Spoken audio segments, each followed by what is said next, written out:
I've gone up there. It's a nice sort of ambiance, isn't it, for me. I didn't want to sit at my desk or on my sofa. You know what I mean? Mrs. can stay downstairs, and I'll be up top roof, peace and quiet. I was thinking about opening the window as well, but it's a bit blustery down these ways. Yeah, it's beautiful, man. I'm jealous of that skylight you've got and that telescope. Oh yeah, man. Beautiful. Happy. I was telling Booty about like how we were nearly struggling to get the house in the end, and it all came through. Yeah.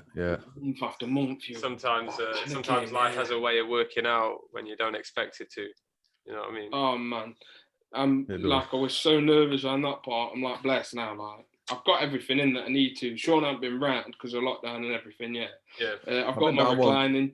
I came for the first match, remember? Yeah, bro. Since then, I've got a table. I've got chairs. I've got a reclining chair, mate. Nice. I've got actual furniture. Yeah. It's fully like equip-wise, it's there and done and dusted. Like in the top room now, I've got like pillows, sofa bed. I've got a desk in the corner as well. Yeah. Like, nice, man. I had to do something, didn't I? Little man cave situation on the way, yeah. Yeah, well, I'm doing the garden as well. Like I've just had last week off for my birthday, and I've just been doing the garden, and that's my priority for this year. Pretty much getting the garden, all sort of furniture, everything like that. So like man cave. We want to do something with our garden, but like we live in a rented place, so it's like there's not too much that we can do with it aside from just like keep the grass tidy and like maybe get like some bits of furniture or whatever. But you know what I mean? If you're renting, man, you're throwing away your own money if you're saving for a mortgage. Simple as like. Me and my partner, we've saved up and we've got like jobs that we want to do each year that we know we've saved up for as well. And I think I'd rather do that than spend on somebody else's house and be like, oh yeah, there you go, mate. There's your garden. Yeah, that's it. Like, here you go. Have some more value. I know that values cost me money, but have it. Go on. Because I seen renting. I seen how much renting costs nowadays. It's ridiculous, man. Yeah, it's mad. It's extortionate. I'm pretty fortunate, really. Sorry, I don't mean to like talk over anybody. Oh, by the way, we're recording, lads. We have been for like 5 minutes now. No, that's all right. What was I going to say now? Yeah, I'm pretty fortunate, really, that like where I live, rent's pretty cheap. It's a pretty cheap place to live up here. If I had the house that I've got now down in Nottingham, it'd probably cost me about, I don't know, £100 more in rent than what it currently does. So I'm pretty fortunate that way. I live up in Kidsgrove, which is like just outside of Stoke. Well, I say outside of Stoke. It's more like just outside of Cheshire. Yeah, like it's funny. Like 5 minutes down the road from like literally 5-minute walk from my house is a sign that says "Welcome to Cheshire." Oh, see. It's pretty funny. I have to walk through Cheshire to get to work. So you know, like geographically, then in terms of, so say I'm coming through Stoke on like the A50, and I've gone past like Utoxeter, and I'm coming into Stoke. Are you sort of like?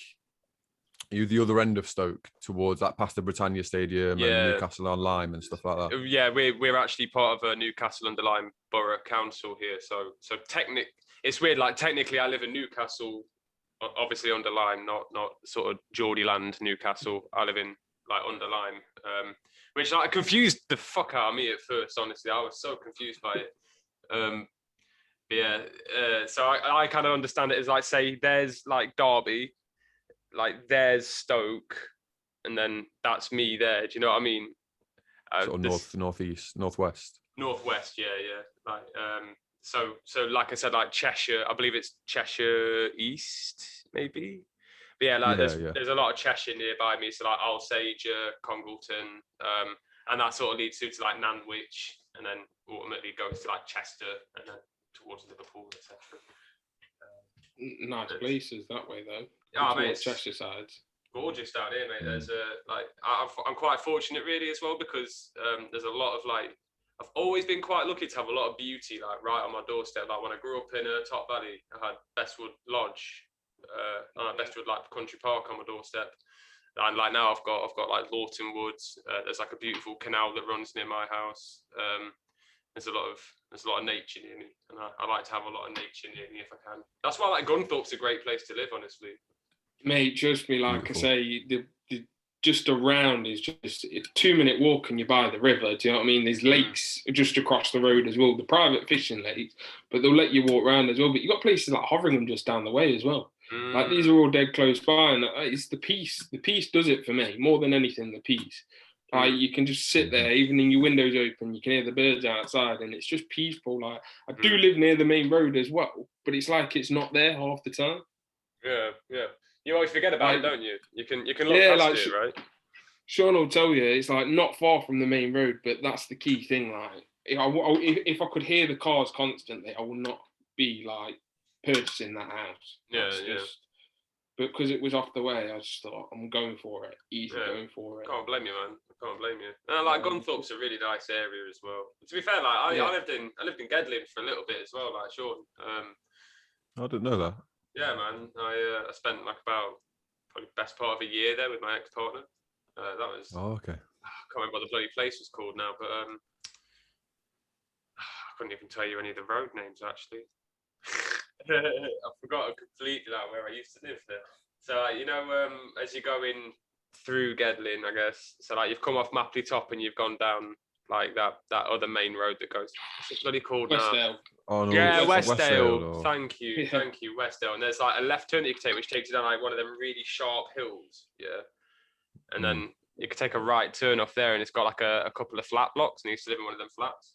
It's like right opposite the school. Yeah, I know exactly what you mean. Yeah. Not far from yours, is it? Not far from me. 5-minute walk. Haddon School in it.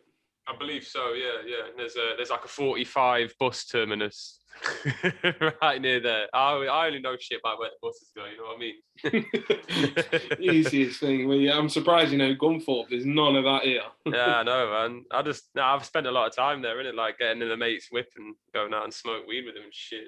Pull about the Everyone did that. Yeah, everyone does that. Go to the weir and just walk down the side of the river. Yeah, man. Yeah, that was funnily enough, a friend of mine was sending me some pictures the other day of like when him and a couple of mates they found like a little, like a sneaky little camping spot. Like some like unofficial, like sneaky thing that they did.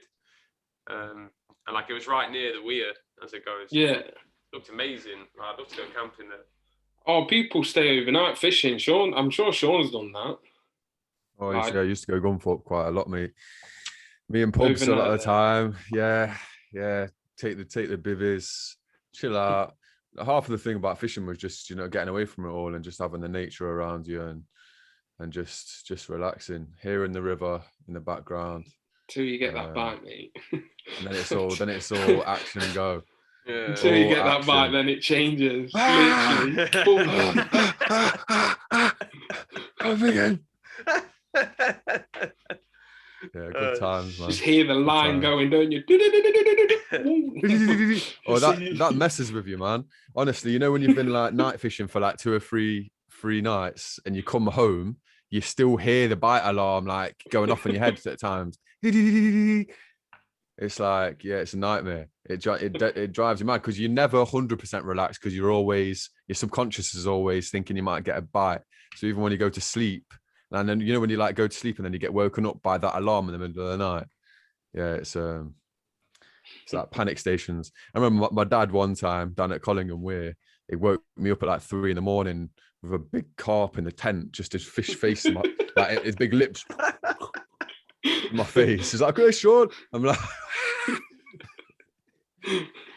Dave, what a legend. He smashed it. And then he I was like, "Oh, nice one, mate, well done," went back to sleep. And then he was really screaming at me like an hour or two later, and that's when he got that massive 30-pound common, and he won all those competitions in the Angling Times and stuff. That was a crazy night, actually. Yeah, that hardly fitted in the net. It's just what a specimen to behold. That's the thing about fishing. It's a cruel sport, but the other side of it is that you get these like special moments with that creature, with that beauty, like especially with wild fishing, like on a river. Like it's a wild animal that is living in a different element to you. Do you know what I mean? And you lay this trap for it, and then you catch it and obviously put it through all this pain and misery, and that's why I don't do it anymore. But at the same time, after all that, you have that moment with it when you're you hold it and it's like a thing of beauty. You know, you're not gonna kill it. You're just there. And what my favorite bit about fishing was when you've caught it, you've taken your picture or whatever, and you're releasing it, and you just hold the fish in the water and you just let it recover, hold it upstream, and it slowly over the few minutes starts to get its life back, and its gills start moving, and you start to feel the life come back into it, and then it starts to kick, and you just go, oh, not quite yet, you're not quite ready, and then it goes, and you just see it swim off, and it just back into its element, like almost like nothing ever happened, you know. Beautiful thing. It's a strange sport, fishing. I'm an awful fisherman, but I will watch river monsters back to back like it's going out. What a program! I cannot fish for anything. Like if you see me casting, it goes about 20 foot in the air and then just plops right in front. It's awful. Just technique, man. Just practice, man. Do you know the amount of, like, you know, if you had a camera on, and even the best fishermen, or no, not even like when they've got to being a good fisherman, but kind of their journey to becoming a good fisherman. If you had like a webcam on them the whole time, you'd have the most amount of comical incidents. Getting the hooks stuck in trees, wrapped around the top of the rod. Just the amount of things that you can do wrong. The phrase "it's snagged" as well will be heard thousands of times. It's snagged. Oh, it's snagged. And like, the worst is when you think you've got a bite, and then you go to hit it, and it's like obviously like a log or something that's gone past your line, got right round, and you think you're into a fish room, and it's like, wow, it's a big one, man. And then it gets dislodged, and it's like, and you're like, what? Hey, get the net. And then it just goes dead, and you're like, oh, it's not moving. This must be a really big one. And then it's just like, no, it's actually not moving. And then it dawns energy. On you, I've hooked the bottom, or like a rock, or like a tree root or something, and it's not alive. This thing isn't alive. And you have to cut the line as well, because it's not coming unsnagged as well. Like the disappointment there. Like, oh, it's a wounder. You've got to go back on shore and wrap it up. When you see a fisherman and he's got his rod that way round and he's pulling that way, because that's the only way to snap his line to get his rod back, his line back, and you've got to set up all your tackle again. It's just and it's terrifying as well, actually, because there's times when you're pulling that way and the snag's maybe not fishing that far out, and it's the very, very much logical outcome that the big heavy weight and the hook can just go and come out and just whack you on the head, or oh no. In fact, I've got a funny but not funny story actually about my dad and my uncle, because they used to go fishing together, and my uncle, my mum's brother, and my dad, they had like the fishing bond. So anyway, my uncle's going to cast and my dad's like next to him, like in the same peg, and he's gone to cast and he's literally got the hook stuck in my dad's lip as he's cast. So it's just gone, and it's just gone like, and I was always, my dad told me that story, and I was just maybe terrified around anyone casting ever again, because I had the barb in, and I think I had to go to hospital and cut the barb off, and yeah. But it's also how do the fish feel, I guess, getting dragged around by the lip under the water? I mean, there is the argument that they don't have the same feeling in their lips as we do, and they don't have the same amount of nerve endings and stuff, but still just psychologically getting dragged around and bullied out of your element up to somewhere where you can't breathe, and then taking pictures of you. I can't breathe it. Oh, it's beautiful, isn't it? It's beautiful, isn't it? Back in the water, and then we were talking about this the other day, weren't we? Like, imagine like if an alien like pulled you off Earth, like hovered you in space for like 30 seconds and then threw you back onto Earth again. He's like, literally, what just happened to I'm like, me? Skeeny, what's gone? Tell somebody that story as well. I guarantee they won't believe you. Yeah, it's like I'm there talking to you, and then I'm gone, and then 30 seconds, I'm back. Skeeny, Sean. Remember I said about there was this beautiful, beautiful day on the River Dove in Derbyshire, and it's honestly one of the best days of my life. Like, we spent half the day just swimming in the river because it was just 30 degrees. Just jumped in. It was just beautiful, just pure, lovely water. But before we went swimming, we actually did a bit of fishing, and it was just, the River Dove is just such a clear river, and it's pretty shallow, so you can really see the fish. So it's like you spot them and then you try and entice them into feeding and stuff. anyway, we saw this like little family of barbel, and there's like obviously the sort of male and the female, and then the kids. So there's like 5 or 6 of them, and my dad ended up catching one of the male or the female, and the other one followed it round the whole time when it was like getting caught, because you could see it like rushing across the river trying to get away. And then it was pretty traumatic to watch, to be honest. And then when my dad got it in, like, we didn't even take a picture because we just felt a bit guilty. So it was a really hot day. We just got it back in there, and as soon as we put it back in there, the other fish, its mate came and joined it, almost like to give it a hug and be like, "You're all right," and swam by its side, and then they would just swam next to each other. And it was like, that's the reality of what you're actually doing. So that's the reason why I don't do it anymore, really. I never had some magnificent times. Never went fishing. The only thing I've done is crabbing. I've done quite a lot of crabbing. That's pretty fun. Oh yeah, that's a joke. That is. Where did I go? I went somewhere in Norfolk not long ago, and literally they're all on the end of the pier, and just literally just a long line with bits of bacon or something on the end, just pulling up crabs. I'm just like, yo, that's quite a joke, actually. You just see a crab just hooked on by one claw just being pulled up. It's mad, isn't it? And just like all the legs like kicking around and shit. You know what I mean? No, we had like one time I was in Whitby. I was in Whitby one time, and we were crabbing. We weren't like fishing; we were just crabbing, just me, my mum, and my brother and sister, and just getting a few crabs and stuff. And then suddenly, again, the line just goes woof, and it's like getting a bite off a fish, but I didn't have a rod or anything. I was just one of those lines with the hooks on, and ended up being, it was like a place. It was a flat fish. And anyway, it's like I had to like get in and unhook it and stuff on a crabbing line. That was a weird experience. Whitby's great though, isn't it? Whitby's a great place, man. Love Whitby, man. I don't think I've ever been Whitby, actually. Great Dracula, the castle. Those steps up to the castle. Oh, not the castle. It's the church, isn't it? Yeah, it was like old Abbey or something. Yeah, burnt down by Henry VIII. You know, when he just started going through burning loads of abbeys around that time. Burnt down, but it's the basis of Dracula, isn't it? Up there, the person that wrote the book of Dracula did that. Yeah. The whale bones as well. Yeah. Yeah, the whale bones is great. I spent the night there, and I tell you now, it was so funny because I thought it was going to be like old school, proper like little families, old people walking on the beach and stuff like that. When it got to 7 o'clock, I tell you, there was hundreds of Geordies there, mate. It was like a nightlife. Literally, because it was so close to them and just a night by the sea, they just all came down, absolutely hammered and dressed exactly the same like the wood as well. I just couldn't believe it. I was like, Whitby, nightlife. Kind of like their Skegness, isn't it? Yeah, it's good city for everything. Those coastal towns, bro, they party, mate. Oh, they do. They really do.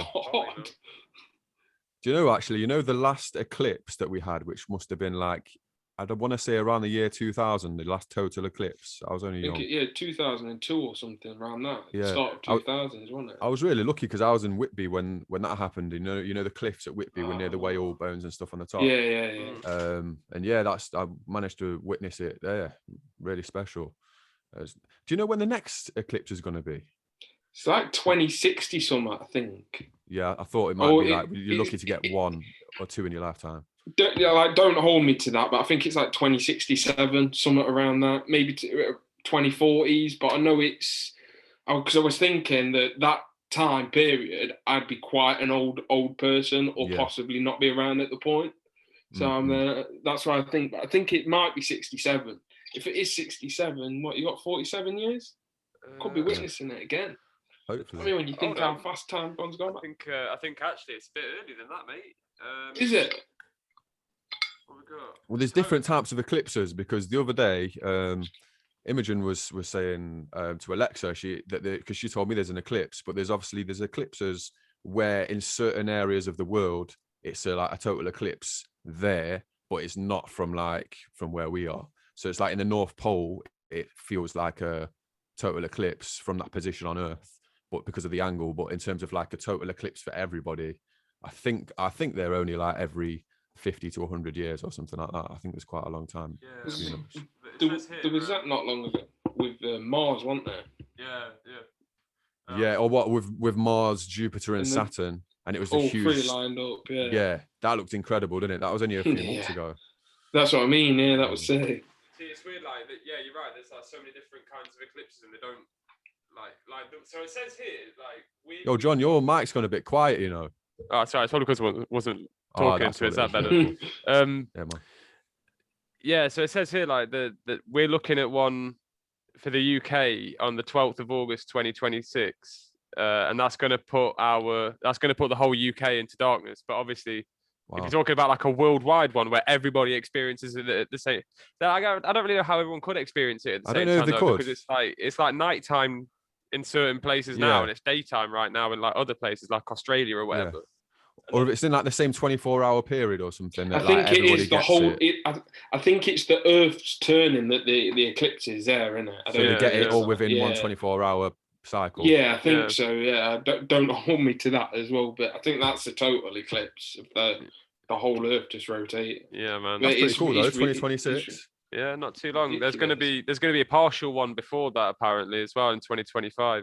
So another 4 or 5 years or so. Did you see the other night as well the halo moon? No, I didn't see that. A friend of mine tried to send me a picture of it, but it basically looked like nothing.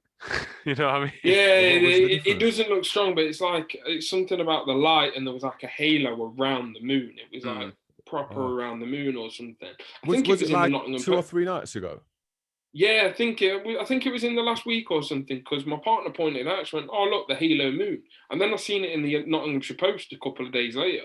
And that looked immense as well, like just a little picture of it as well in the Evening Post. It just looked like ridiculous, to be honest with you. I wish I got my telescope out for that. Saying that's, I've only sort of recently got into like sort of astrology and just being really fascinated with the night sky. I mean, only on a very sort of basic level really, but just appreciating it more and just kind of going outside at night and just looking at the stars and the constellations and the moon. And I feel like the moon definitely has an effect on you. Like the other night, I think might have been the halo moon, or there was a few nights when the moon was a full moon and it was incredibly bright. Halo moon, I think it was Monday night, and I couldn't sleep because my bedroom backs onto that side of where the moon's coming from. It's like shines in my bedroom window, but also I felt like really wired that night, and I feel like the moon definitely has an effect on you.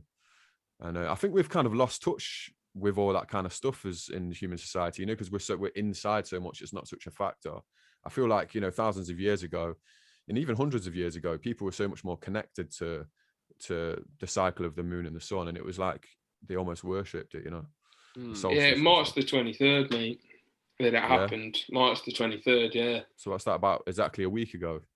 Just over Thursday. A week, about 9 days ago. Yeah. Yeah, because I remember looking at it and thinking, wow, like if I'd actually seen that in real life, I bet that would have been really impressive. But like as it goes, the picture that I got was just basically a picture of the moon taken on a shitty little potato camera, effectively. Yeah, nothing worse than that. Yeah, if you type in the Nottingham Post as well, with the pictures on there, it looks sick. Looks sick. Do you know what it's like? Do you know, even until a few months ago, I didn't really realize that you could just, with the naked eye, sometimes you could just see Mars, or you can just see Jupiter or Saturn. I thought you'd need a telescope to look, but if you know what you're looking for, it's just got that little tinge of, it's just like a star, isn't it? It's a bit brighter. It's got a little tinge of like red to it. And then the same with like Jupiter and Saturn. Sometimes you can see them. It's just amazing to be able to see that with the naked eye, and just think, and Venus as well. At certain times of the year, you can see Venus, and just beautiful. I seen a shooting star for the first time in my life. I can't remember how long ago. It was just amazing, in Gunthorpe, just a shooting star. Never seen it before, and I was like, "Wow, yeah, there it is." Look, it's just looks like closer to us. Yeah, it was just closer to us. Yeah, it's that halo, it's that ring, isn't it, of light? That's pretty cool. That is incredible. I think this goes on to explain it. An astronomer in Nottingham has revealed why people across the city and beyond may have seen a halo around the moon this week. Bloody blah, blah, blah. Despite the rings around the moon having a perfectly normal explanation, the sight left many baffled. Zara Lou lives in Arnold, said, after 2020, I honestly thought, what now? The 22-degree winter halo, he said, in the deeper image taken lying on my back in the road, you can see that the inner edge is reddish while the outer edge is bluer. Although known to be caused by hexagonal ice crystals refracting the moonlight, the exact geometry is still a matter of speculation. What a great phrase. Hexagonal ice crystals. Ice crystals. Refracting the moonlight. Wow. That's amazing. It even said somewhere as well on there that they're more common than rainbows. Really? Yeah. I was still like, what? In the article, it's like more common than rainbows. To be fair, like there's been a lot of weird shit. Like there's been, obviously, I don't know if you've heard about this virus, but that's been going around. But then there was also like there was Thundersnow. Like I'd never heard of Thundersnow in my life, but there was Thundersnow. It happened. It was during the snowstorms, wasn't it? Like there was Thundersnow. I don't know how else to explain it to you. It was like just Thundersnow. As in literally thunder and then snow. Yeah, like there was a snowstorm and there was like mad amounts of thunder that were like apparently like supposedly Richter scale level thunderclaps. Where was this? Up in Scotland. Scotland. Okay, that makes sense. Yeah, it makes a bit more sense now when you say that. I was going to say. I'll try and find it for you here. Thunder. But yeah. Fuck! Oh no! Oh shit! Oh god! Why did I speak about it? Thundersnow forecast in parts as temperatures set to plunge over Easter weekend. Oh no! It's snow next week. Oh shit! Why did I bring it up? Yeah, we were laughing about that. It's been like the warmest March since 60 years, is it, or something like that? Yeah, this makes me laugh, man. Like you look at it's snowing week after. I was looking at the forecast, like, and it's like I think it's meant to be snowing on my birthday. I think it's Monday. I think it's meant to be snowing. Is it your birthday on Monday? Yeah. Oh. Yeah, fifth, what a shame. 32. I'll love it. I'll go dancing in the Thundersnow. I'll go sledging in it. It'll make my birthday, that will. Oh, bless you. You love a bit of sledging, don't you? Yeah. I sent you that video, didn't I? Yeah. Like the video was basically just like I imagine that you was walking along like all like angry because you've got to walk home in the snow carrying this sled. You're like, God, this is gonna take ages carrying this sled. And then you look to this hill with all the snow. You looked at the sled, and you look back at the snow, and you look back at the sled, and you're like, wait a minute, I got it. I know what I'm gonna do here. I'm done. It's like, wait, literally, why have I been walking this whole time? Exactly. It was literally like I dropped my daughter off on the sledge to go back to her mum's, and then started walking up the hill, and then saw people having fun in the snow. I was like, "Yo, I've got a sledge, and I've got a few 3 hours, and there's a massive hill over there. What am I doing walking home?" So yeah, do you know what's weird? Because like the first like 10 minutes, 5 minutes of like walking through the park by myself without like a kid with me with a sledge, I felt like a bit of a daft lad. And I felt like really self-conscious. Like everyone's looking at me, everybody else is with a family or a kid. I'm the only man with a sledge. And then I was like, do you know what? Anybody else that isn't doing this, they're the ones that need to be checking themselves. I was like, I'm winning at life here. So it was. And he just went, "Come on, let's do this. Let's do this." I did, and I talking to the sledge. Let's do this. Let's get this done. And I went down that hill a good 3 times, man. You know, it was brilliant. It was brilliant. It's the most fun I've had in ages, to be honest. To be honest with you, mate, like sometimes I'll go pick Alice up from school and I'll take her scooter with me and I'll sort of be like, I'm riding that fucking scooter. I'm riding this. While no one's looking. Yeah. So I start like, yeah. Oh, hello there. Yep. Just gonna go pick the little one up.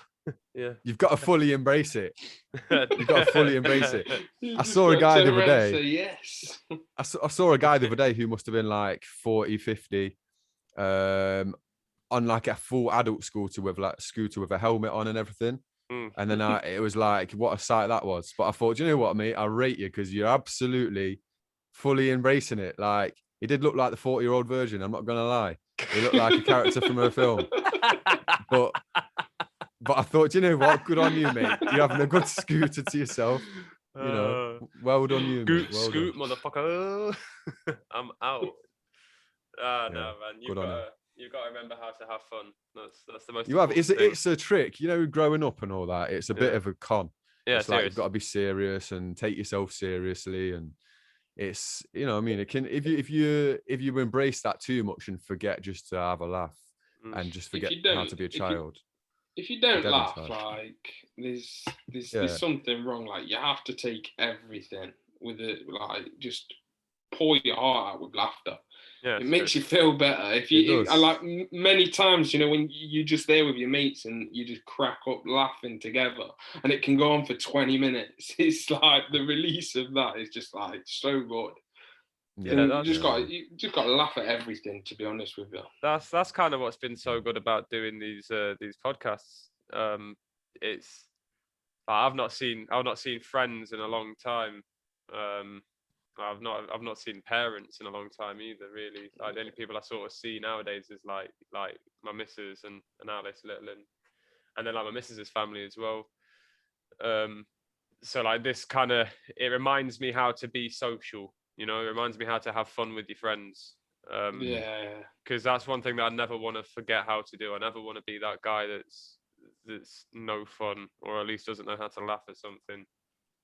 It's never been more important, I think, than at the moment with the current circumstances.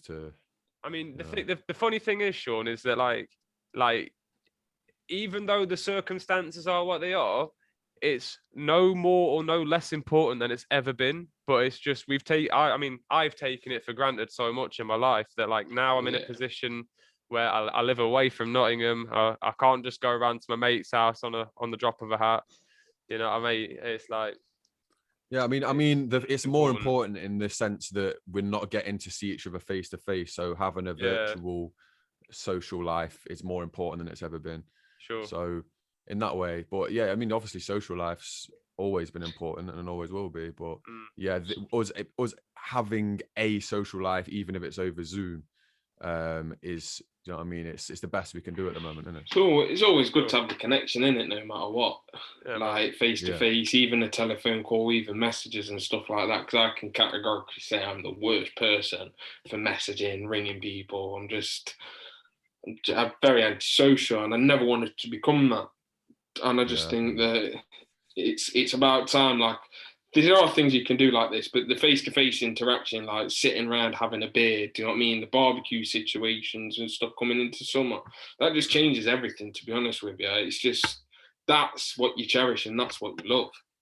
For sure, man. For sure. It's, do you know, I smelt a barbecue for the first time in ages on the way to the park on a bike ride a couple of days ago, and it was a beautiful smell.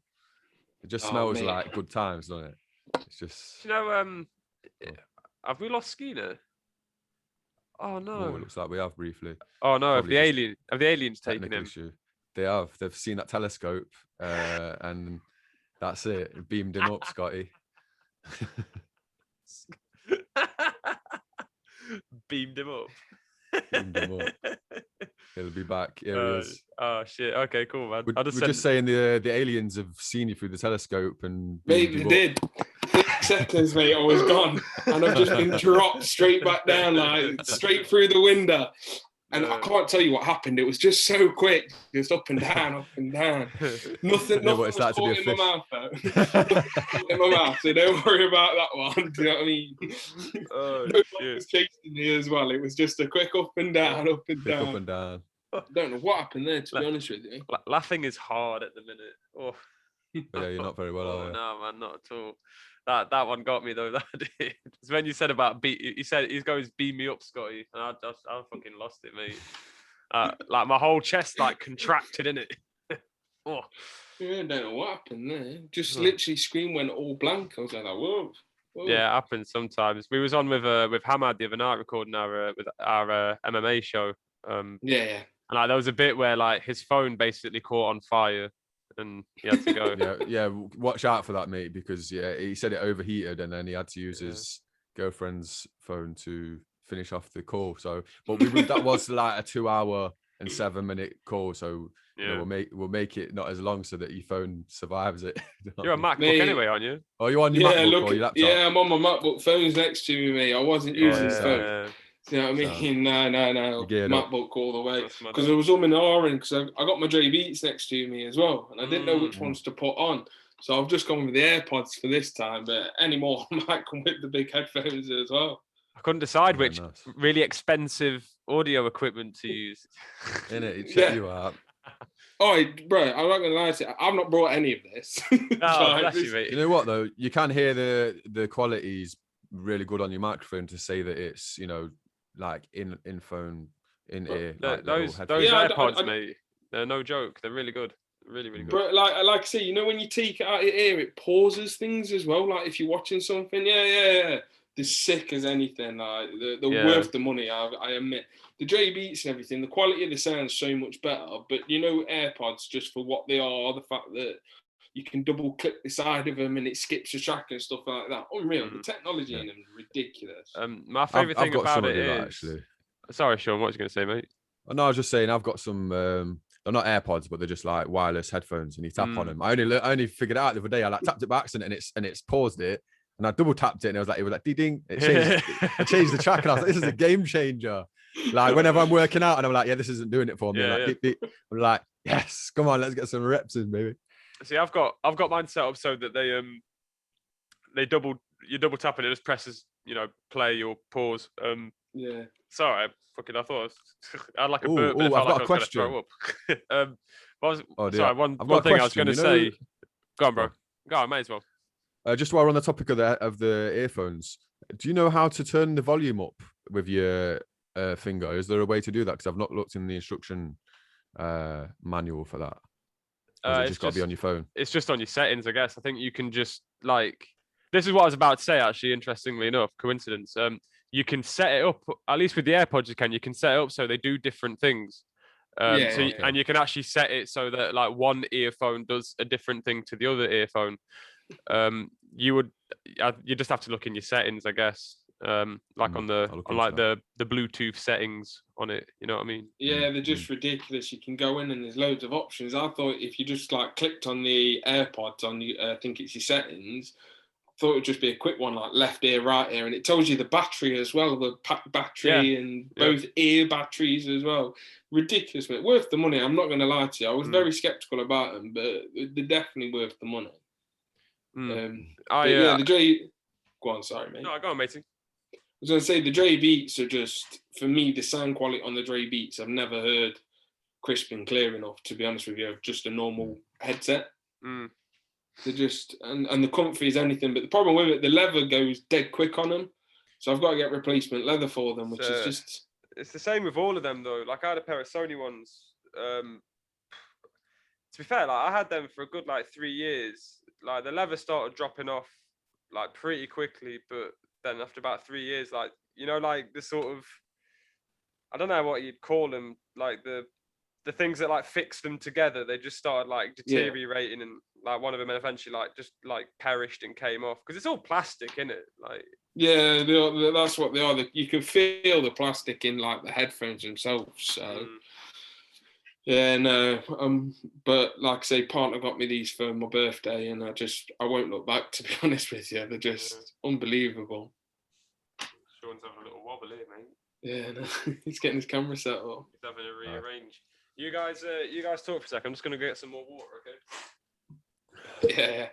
Man's thirsty. Should make it a forest podcast for about 5 minutes.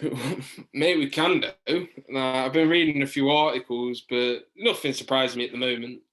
A few articles the players that we need to tie down and everything like that. But I just want to get the season over and done with and just stay up. Yeah, same here, mate. Same here. That's just it. Let's get the season over and done with. Hooton's come in and it's brought a little bit. I think the one thing that we've got now is composure. I think everyone's got a lot of composure. There's still the niggly little mistakes that we've got, which just they can destroy a match for us. Just one mistake and it's a goal in the 60th minute and the hold out or something like that. But I think as a whole, he's got them stable and I think he knows what he wants. We just can't do anything in the final third. We are useless in the final third. Yeah. And it's not like we've got poor strikers. We've got three quality strikers. So, yeah. Not for me at the moment. Not for me. It needs to change up there. One of those ones where he's a slow burner, like at Brighton, it took him 3 years to get them promoted. And then but when they did get promoted, they won the league and scored 90-odd goals. So hopefully give him another season or two and he'll do the job. But I think he's a slow burner.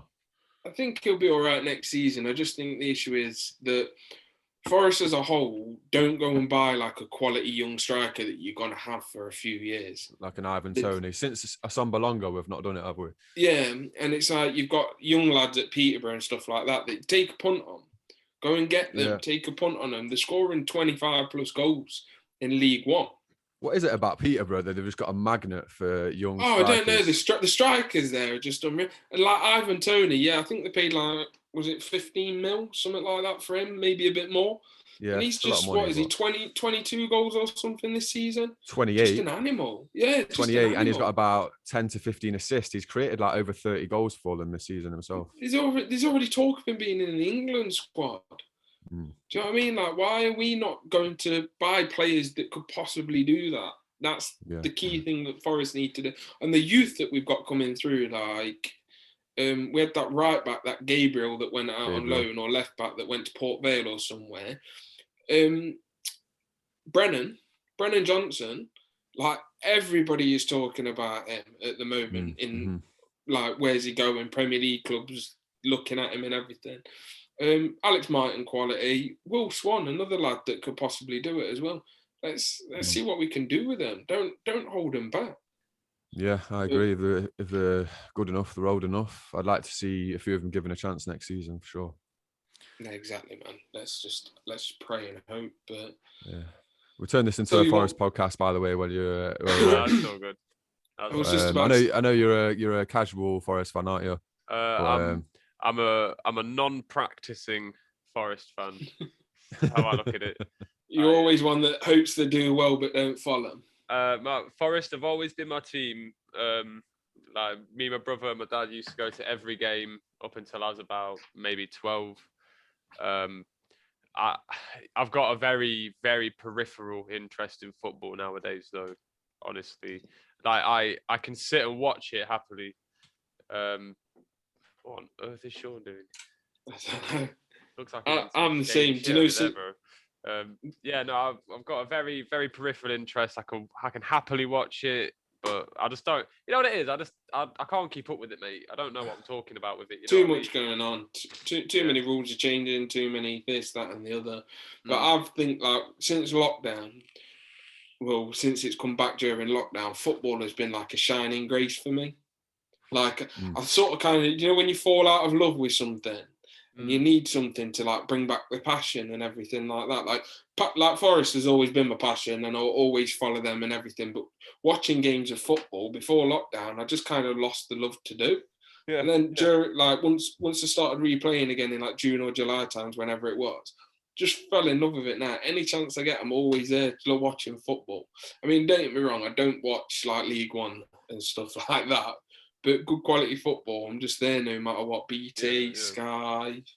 It's just. It is, I think one thing that like has really sort of became apparent through this whole pandemic is what a pillar of the community football and other sports can be for people. Yeah, especially people that haven't got like many opportunities in their town, or they haven't got that much of a great outlook on their prospects in life, and perhaps going to the football ground at the weekend is like really the highlight of their week.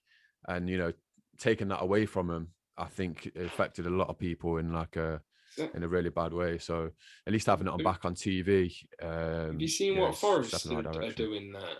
Well, what they put forward. I don't think they're the only club to it, but they want to allow people possibly with like terminal illnesses, the elder generation, to then go back in and start watching the football games as well, which I think is a massive shout out and needs to happen. Yeah, like that would be immense. Like people that know that there's issues wrong, but going to watch a game again, and you pretty much got the whole stadium to yourself. Yeah, imagine that. Like you could like go and see the players on the pitch as well, because there's not many people there and anything like that. Yeah. That would be a magical touch if that happened, which I hope it does, to be honest with you. I know Forest have put in something for it. Yeah, I saw that on the website the other day. And I mean, it's just, it's so safe, isn't it? Because, at the end of the day, like you said, they've got it's a 30,000 capacity stadium with a few people in there. So absolutely let them go in, if they know they've got terminal illness, they're maybe not going to be here for a few months. It might even make them last a bit longer. In fact, there was this sort of really interesting thing that I saw in a clip on the Joe Rogan podcast of the day, where he was talking about a guy who went to, he was like really depressed and he had a really bad illness, and he went to I don't think if it was, I think it was like Led Zeppelin, I think it was. Anyway, he got really involved in the scene of following them around the world, like firstly around America and then around the world. And this guy apparently like wouldn't get out of bed for anything. He was like giving up on life, you know, because he had no quality of life. But doing that literally started to cure his disease because it made him happy. Yeah. And because it like gave him hope for the future, and because I think he had like a neuron problem in his brain, like there was a part of his brain that wasn't working, and all the scientists and doctors were saying, look, I'm sorry, but it's like an incurable condition, and it's just one of those, we can't really do anything for you. And this literally started to build back the parts of the brain that were dead because of the relationships that he was forming with the people, you know, in that scene, the music itself. The power of the actual music at a concert and what that can do to you, and just all the stimulation that he had from this community and everything as well, actually managed to start reconnecting these paths in the brain that were thought to be dead and uncurable, which is just one of those amazing stories that you hear and it just kind of warms your heart, doesn't it, and just blows you away. Yeah, that's beautiful, man. That's beautiful. Always nice stories like that cheer you up. Always. Yeah. So they can do something like that, you know, via football or what other sports. Then I'd like if people started complaining about that happening, I just they should be banned for life from football. Do you know what I mean? If they're like, well, if they can, why can't we and stuff? You know what people are like in this modern society. Yeah. But I'll tell you what, the biggest news for me that I've seen this lockdown is finally that fight's been agreed. Which one? Joshua and Fury. Joshua, yeah. Is it actually sealed and delivered now? They've signed on the dotted line, but there isn't. Is it? Well, I know a pre-contract signed, but there's no like, what is it? There's no venue at the moment. There's no pot prize or something like that as well. But I think they've signed like a pre-contract to saying that it's going through. If it doesn't go through, I'll be fuming. But that's, for me, that would be like one of the biggest fights of our generation. We're talking, what else would be as big as that? Probably like Lennox Lewis, Mike Tyson. You're talking about. I think parts have been heavyweight fight since then. I'm just gonna quickly throw in there. I think parts have been agreed. I think they've got 2 fights for now. First fight is 50-50, and then second fight is like 70-30, 60-40 for the winner or something. Yeah, that's it. Yeah, I mean, I think like the fighters want to fight. Oh, they're about to make dough, mate. Yeah, it's things like what location do they go to? Because it should be if you know, if Wembley was an option and people could go to Wembley, that was always the chat. Like 90,000 people in Wembley. That's where you need to make it. But if Saudi Arabia or Dubai or wherever are offering ridiculous money, because there's this narrative, isn't there, that they're both going to get 100 million each. So it's a 200 million pound fight. So they supposedly there's something, it's going up towards near $1 billion with everything, with all the rights and everything. It's going up to nearly $1 billion with everything. And you're mad with that. Like, you got rights of TV companies and stuff like that will pay. Then the venue will pay them as well. It's just ridiculous amounts of money. It's obscene, it just needs. The boxers want to do it. I just hate all the background noise of, oh yeah, we need to have it here. Saudi Arabia is going to cost you 700 million. We'll give you 700 million to have it here. Have it with the British people. It's an all British bout. It's simple as. It's an all British bout. It's all should be in the UK. Do it in the car park in Wembley. Do you know what I mean? I'd happily go paid to see that. It's like when I went to Las Vegas a couple of years ago and I watched Tyson Fury. Yeah. It was the MGM and it was like 17,000, but it wasn't packed, and it didn't feel packed. Where, you know, with Joshua at Wembley against just an average fighter, whoever he fought, sold out 90,000, sold out. Like, I don't want the MGM. I'm talking, I would like 90,000 people there. Be one of the greatest nights in boxing. That will be. That's I think that's like a. It's like a fight of a generation, isn't it? Yeah, without a shadow of a doubt. Who is the top dog? Fight.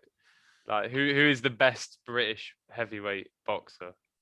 That's it. And also the best heavyweight boxer in the world, because because the unified Deontay Wilder's been taken out. Yeah. Well, did you see that Dylan White fight the other night? By the way, oh mate, yeah. Is it just me? Did he look like Mike Tyson in there, bro? He wanted that revenge. He did. Like he wanted that. Sure. I like him. I like him. Like ever since he got knocked out by Joshua, I think like his attitude's changed, his personality's changed. I think he's come back and it was a whole different ballgame. I think he just wasn't expecting to be knocked out last time round. I think he was just kind of just playing himself, to be honest with you, just biding his time. I mean, but for me, Dillian White, I'd like to see Dillian White fight whoever wins out of Tyson and Eddie Hearn's trying to make the Wilder and Dillian White fight. That's what I was going to say. Make that fight. That's a good one to have bubbling, and then the winner of that fights the winner of them, because or else one of them they've got to wait. Well, the thing is, Deontay Wilder has still got a rematch clause, hasn't it?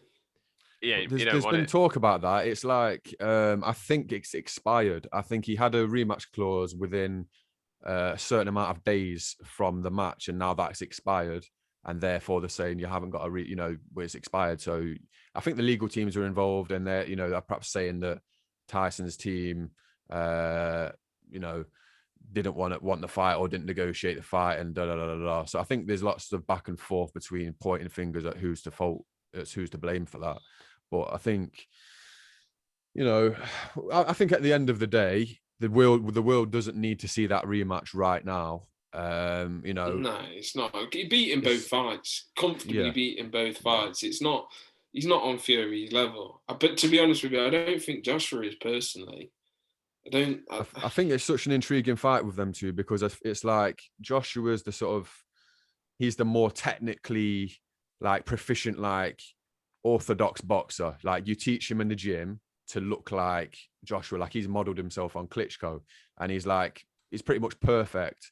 But you could say he's a bit stiff, or he's a bit robotic and a bit predictable in his movements. Whereas Tyson Fury's unorthodox style, some people might say, looks a bit weird or sloppy at times. But that's the beauty of it, is that you don't know where it's going to come from, and it takes people by surprise. So I've always picked Fury over Joshua. I just think he's a more individual, original boxer that I think's got perhaps more ways to win. But at the same time, I would never count out Joshua, because he's, like I say, technically really good, and the power advantage that he's got as well. I would say he's definitely a big threat. The one thing that I've always said about Joshua, above any other boxer, is he's grounded. Even from his days when he won his Olympic gold medals, he's been constantly grounded on the floor. No messing about. It's just strictly when it's face to face. He talks about the boxing. He doesn't stray off it. The boxing is his thing, and that for me, just with his wins as well, just proves he's a world class fighter. But the thing is, when Fury, before he had his breakdown and everything, the guy was just. He put on a show.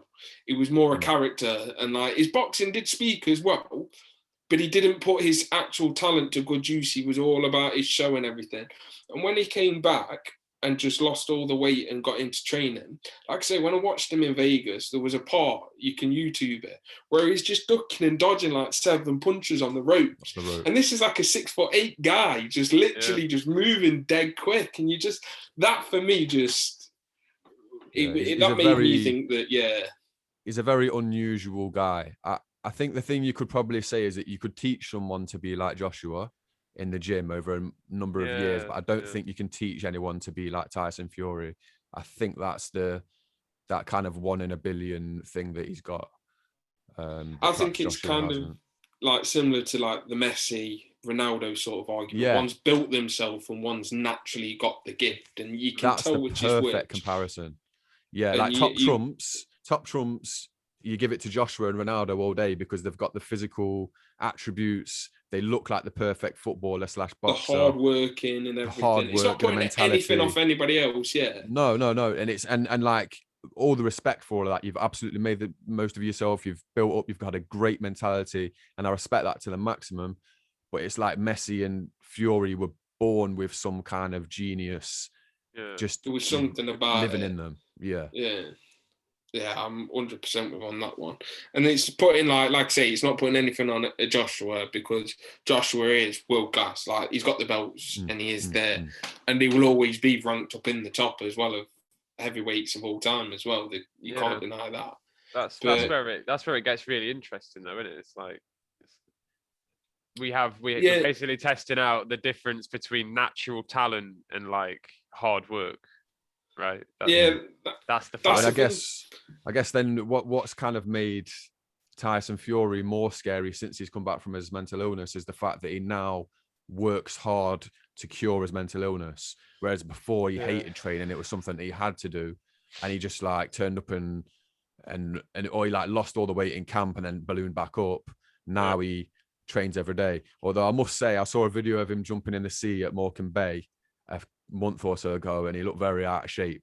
So I don't think he's been working that hard. He's not like the consummate professional like Joshua. Like, I can imagine him having days where he eats like 7 chocolate bars, a big fry up, and he just doesn't care. Because he'll just be like, yeah, forget boxing today. Like, I'll train a bit, but not as hard. And then he'll be like annoyed at himself and then train twice as hard the next day. Whereas I think Joshua's just consistent, follows his diet like almost to a T every day. So they're just such kind of polar personalities, aren't they?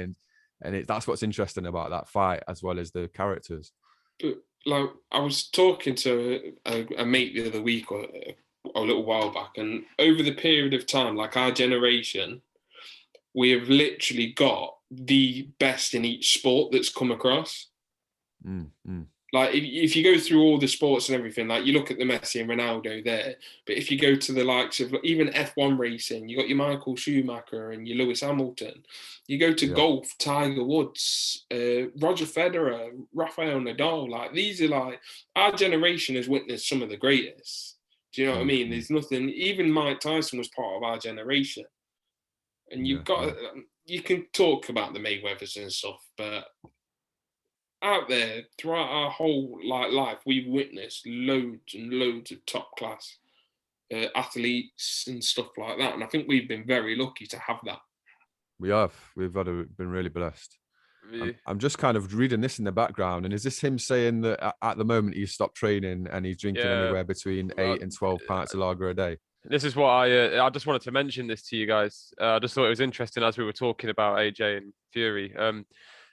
If this is Fury's attitude right now, he's fucked. He's not winning that fight because AJ lives and breathes and eats it. You know what I mean? I am drinking anything between 8, 10, 12 pints of lager a day, but I'm not eating, so I'm getting my calories through alcohol. Only he would say that, wouldn't he? Like, it's all right because I'm still consuming the same amount of calories because, do you know what I mean?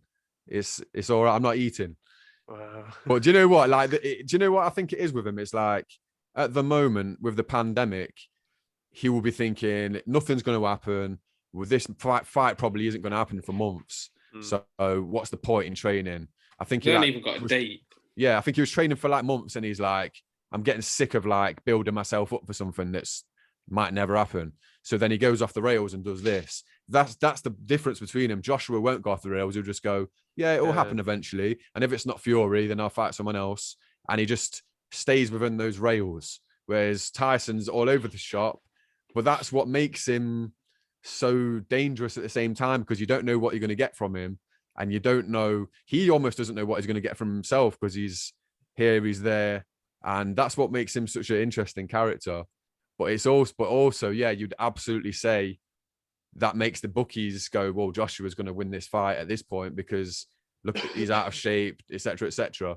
But then you don't know what Fury's going to do when they get a date. But then will he? The question is, will he be able to catch up on all of that abuse he's done to his body, and will he be able to rectify that enough and reverse it to be at his best come fight night? I think with what he's come back from previously, you know, with his mental health, when he was, what was he, nearly 30 stone or something ridiculous. like, he knows how his body works and his body functions. He's been at his lowest point in his life, and he's got his way all the way to this highest point. So I think he knows exactly what he's doing. I just think he's just living life, like it says there, a man of leisure. Like, he has come back solid for, the guy's come back solid for 3 years, and all he's done is train, fight, focus on everything. So I think with the pandemic, and because he's got nothing lined up yet, he's just like, well, let's have a few pints and let's have a couple cheeseburgers. Let's, you know what I mean? Like, as long as he doesn't abuse his body the way that he did previously, and it's just, he knows what he's doing, I think he's a dangerous man even in the state that he's in now. As long as his head's in the right place, I think even right now, he's still a dangerous fighter. He's very good at learning. He's very good at learning how to do new things. It's like when he like that after that first Wilder fight, then he came back for the second one, and he'd been learning with who was it? Sugar Hill, was it? Yeah. Was it like learning that Sugar Ray. Sugar Ray. Sorry, not Sugar Hill. Oh, was it Sugar Hill? Sugar Ray. Was it Sugar Hill gangs? The rappers, aren't there? Sugar Hill gang. Sugar Ray Leonard, is it? Ray Leonard. Yeah. Sugar Ray Leonard was like one of the best boxers of all time. I can't remember this guy. I can't remember I can't remember exactly what the guy's name is, but the point is that he went from Ben Davidson, who was the like technical trainer who trained him for the Wilder fight, that was like, you know, hit and don't get hit kind of thing, and was perfect for 11 rounds until he got dropped. They got dropped twice, but, you know, won every round other than those two. And then goes, well, actually, no, I don't want to do that, because what if he just catches me again? And then he goes, no, I'm going to go train at the Crunk gym in Detroit, and I'm going to go and march him down and batter him. And the weird thing is, he was saying this to the media the whole time. Yeah, and everyone was like, no one believed him. They were just like, oh, it's just Tyson being Tyson. Like, and everyone was going, Tyson can't punch. Like, he's not a puncher. He's a boxer. And he's like, I'm telling you, I'm hitting the heavy bag hard, and I'm going to walk him down, and I'm going to bully him, because the bully doesn't like to be bullied. And everyone's like, yeah, all right, mate, we'll believe it when we see it. And then he does it. And he said that he figured that out in that last round after he got back up. That was when he figured out, bing, light bulb moment. Is like, this guy can't fight backing up. He cannot do it. Like, and then he came back in that second. Oh, mate, that's probably one of the best fights I've ever seen. Have you seen his like interview about that? I've seen some interviews. Have you seen the interview about that as well? Which one in particular? He's talking about the third round. It's quite a long one. I think it was on BT Sport or something, and he was talking about his mentality, and he was saying something like he just didn't know what had happened. Like, he was conscious, but he was lying on the floor and didn't know what happened, and then just thought, right, I've got to get up. And from nowhere, he just said a release of energy. Boom, he's back up, and it's the little jog that he does, you know, where he's going like that from side to side, just the little jog. And then the best part about the whole round is, for the next 30 to 40 seconds, he wins the rest of the round. He just groups himself together. He stands off him, and Wilder's coming with them heavy hitters, and then he just goes, right, let's box. And that was it. And he won the round. And you're like, he's just been hit like, what is he, pound for pound, the hardest hitting boxer at the minute? Well, he's historically the hardest heavyweight puncher of all time. If we're looking at records, I mean, but obviously you can dispute who he's fought, and that's where it gets complicated. But in terms of just mathematically, he's got the most knockouts.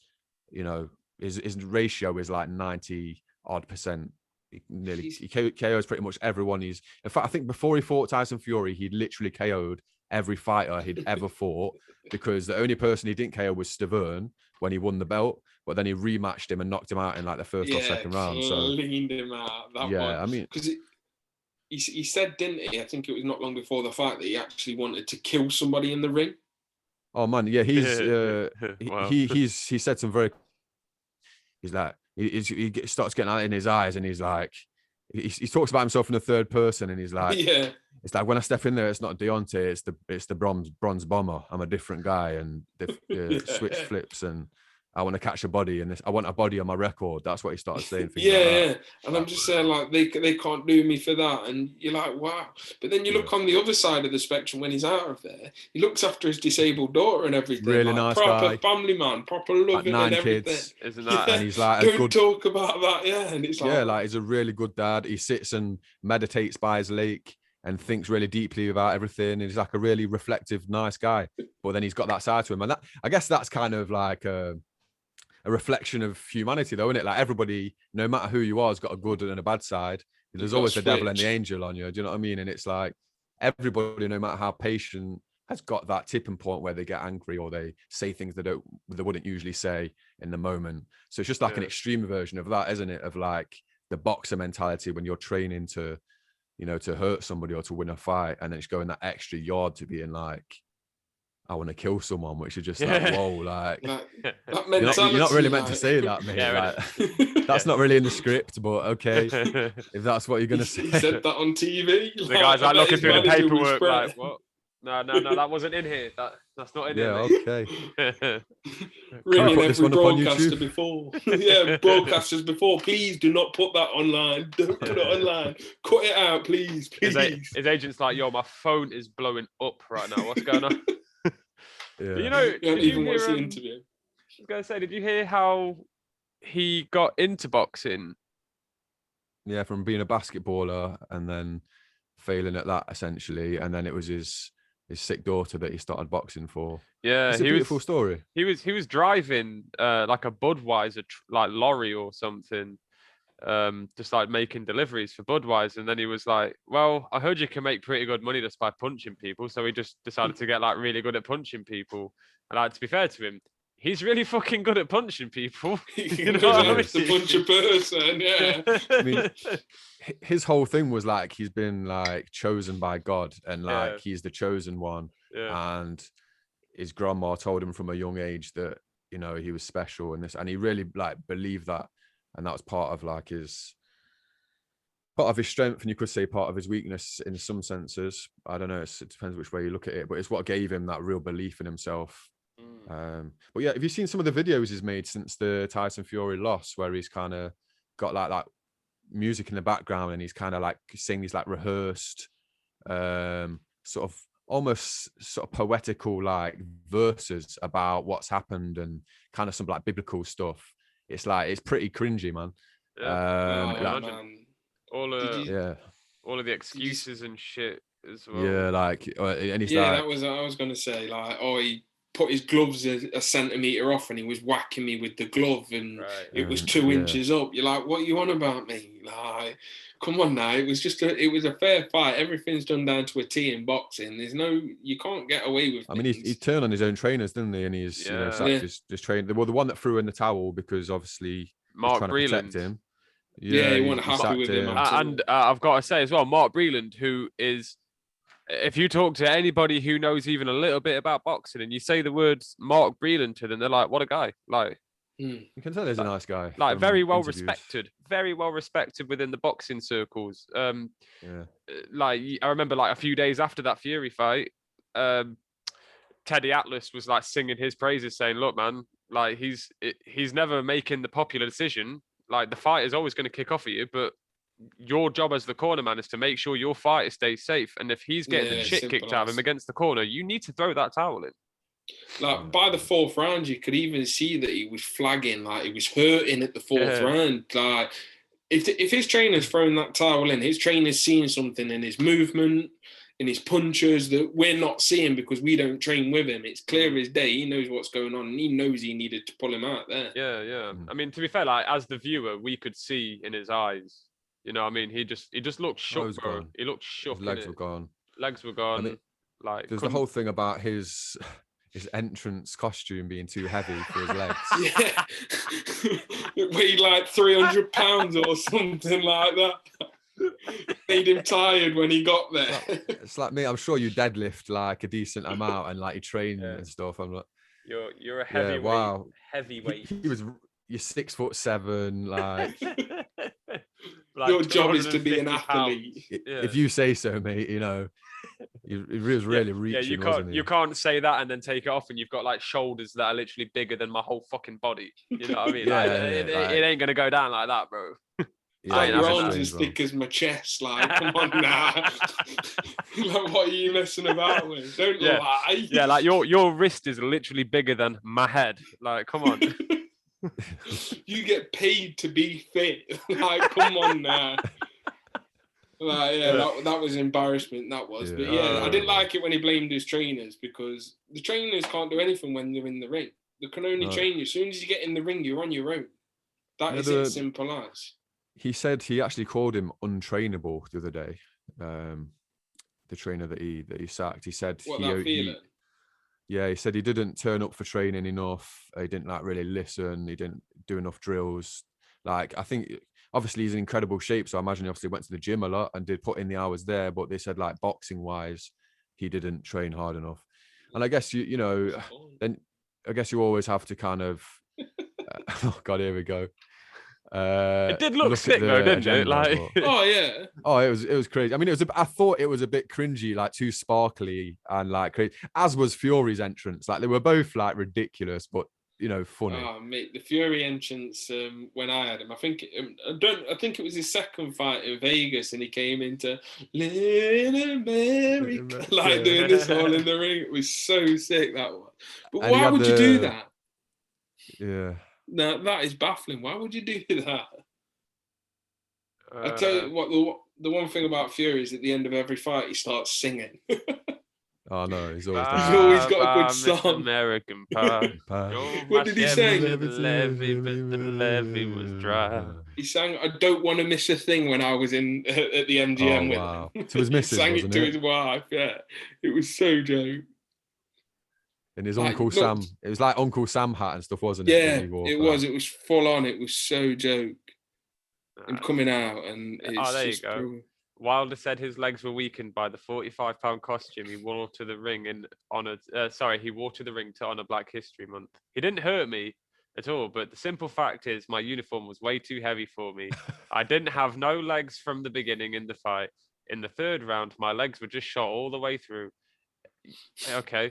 The costume. Nothing to do with getting punched 17 times. Yeah, I was gonna say, like £17 per round. You know what I mean? The suit of armor adorned with a crown weighed 40 pounds or 18 kilograms. I was only able to put it on for the first time the night before, but I didn't think it was going to be that heavy. He said it weighed 40 something pounds with the helmet and all the batteries. They just hate it when your batteries weigh your crown down.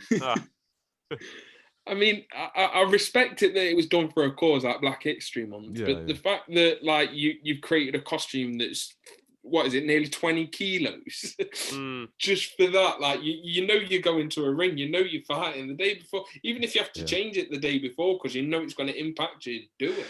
Yeah, maybe if something's going to hamper your performance, maybe don't do it. You know, simple as, isn't it? I bet his trainer didn't even realise how heavy it was when he put it on, and that's like he would probably be like, "Don't." I mean, I'm being honest though. You know, to look at it, I wouldn't look at it and think that weighs 20 kilogram. Yeah, no. Yeah. I mean, it might be 18 kilogram worth of armor, but it looks like quite cheap, thin material to me. So that kind of just makes it like double bullshit at a certain point, doesn't it? If you think about it, really. If you think about it, to the point where we should probably stop wasting our life talking about it. What does that make us? Talk about the Fury Batman costume. Oh, that was an entrance to a press conference if I've ever seen one. Jumps over the desk with Batman and Robin. Was that for the Klitschko rematch or something? Klitschko rematch. Or was it Chisora? Was that the Chisora? Was it Chisora? I don't know. And I know in the Klitschko rematch, he takes his top off and he's like really fat and he's saying, "You lost to this, mate. You lost to this." He's just tapping his belly like. Yeah. How do you feel looking at me? What a state. Wow. And you lost to this. What a character. Who's ever done that ever before? No one ever will. You know what I mean? Just got the belly hat and it's like, "You lost to this." Insult to injury, that is the best thing. That is the worst insult to injury that you could possibly do. He's just lost it. And the thing was, they went 12 rounds as well, didn't they? They went a full 12 rounds and he won on points. Yeah.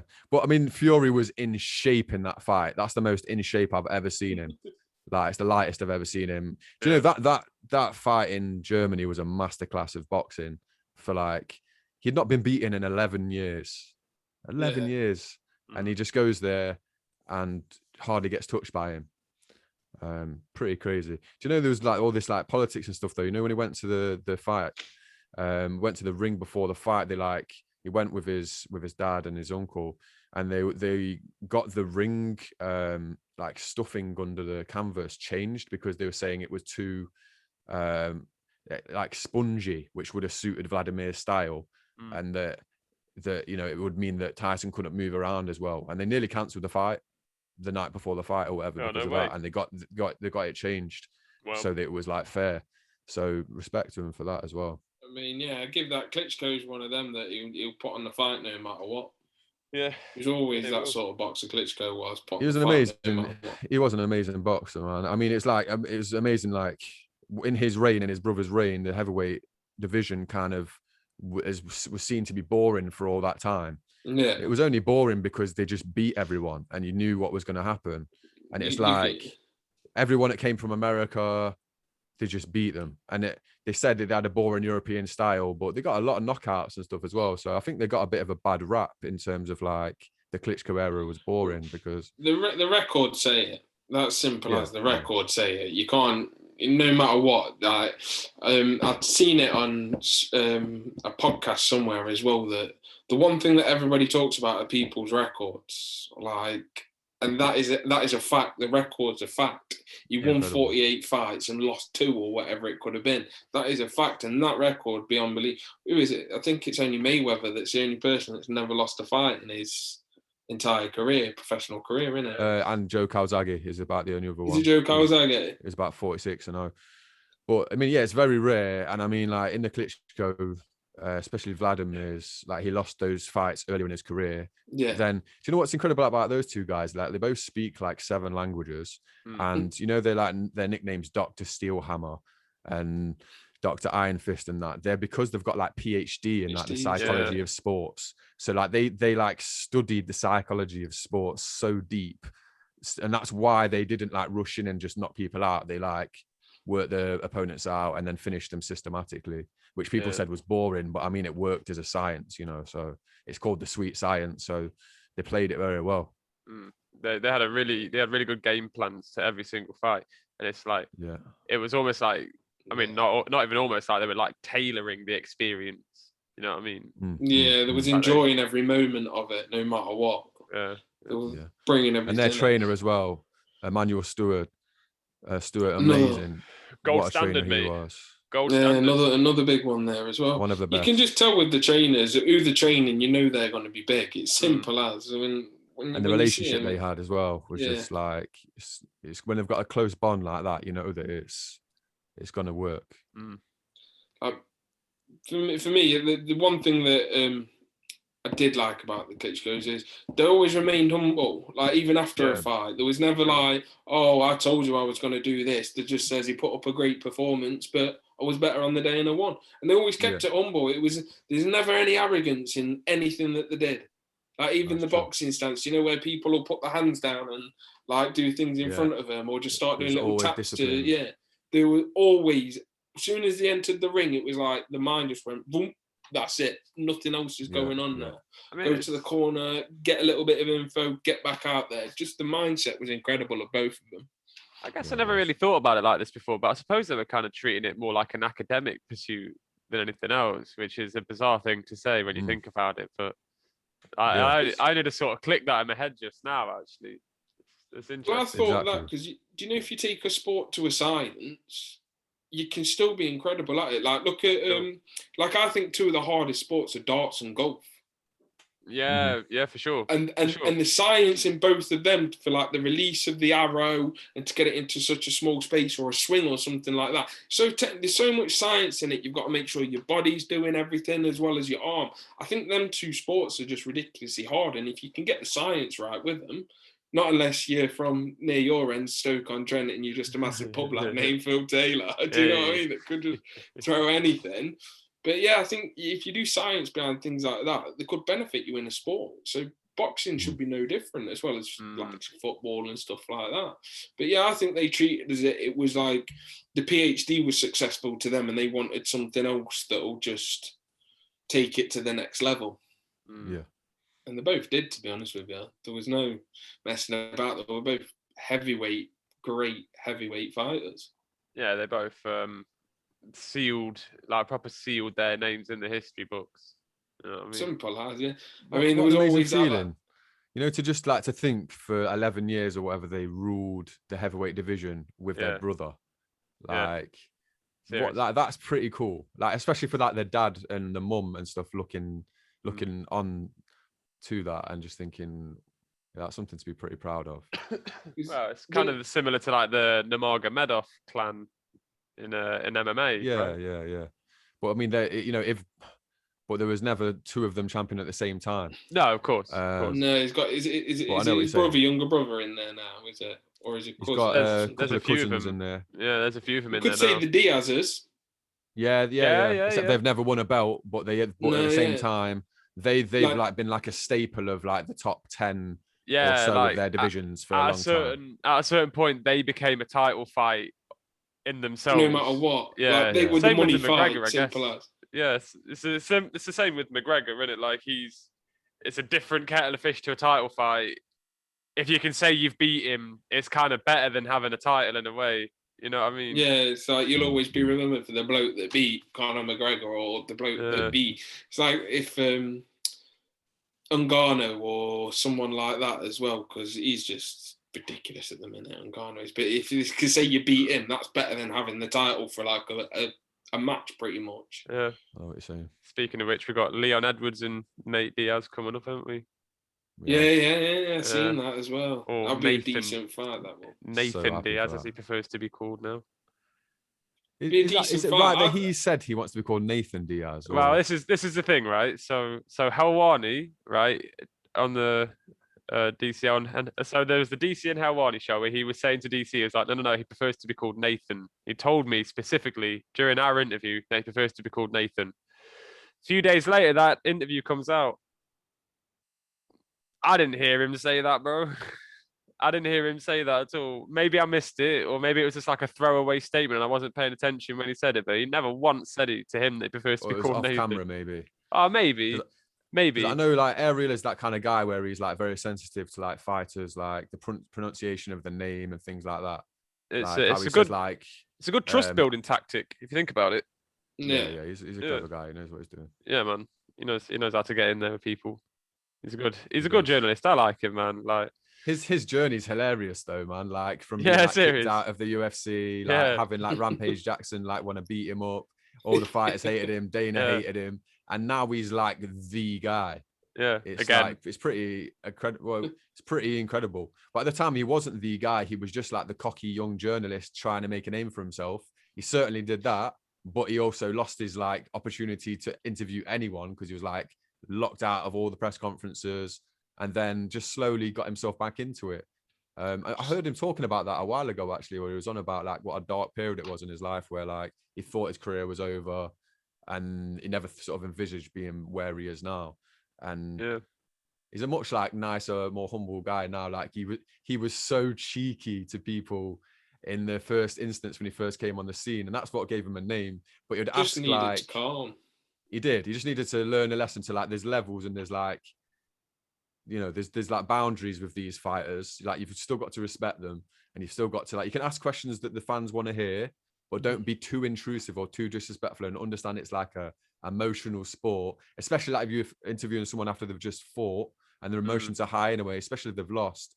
And you're like, he used to really prod and poke them with like certain questions. And it's like, it was like, oh, I'm not surprised they lost it with you there, mate. Yeah, I think the thing is like some journalists don't probe enough. As well, you can go too far in probing, and you can just not probe enough.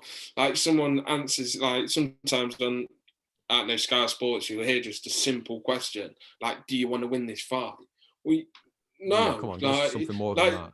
You just go with another question, like, "Do you want to win this fight?" No, I want the money. You just imagine if someone said that. No, I want the money. The reaction. Yeah. Like, I mean, Ariel's great now. He's learned that balance of like, he's learned all those lessons from that experience. And now he's like, he asks the kind of generic questions sometimes, but he also asks like more in-depth, thoughtful questions. And he's really sensitive to the fighter and stuff. He's a great guy, man. I think as well, like being sort of, you know, I don't want to say like being like at odds with the UFC because he kind of isn't anymore. They don't like each other, but it's not like a beef or anything. But he's actually with ESPN now. Yeah, so like, and so are UFC, Right. Yeah, so they're like part of the same family now. It's like cozy when it was like you would have never thought that would have happened.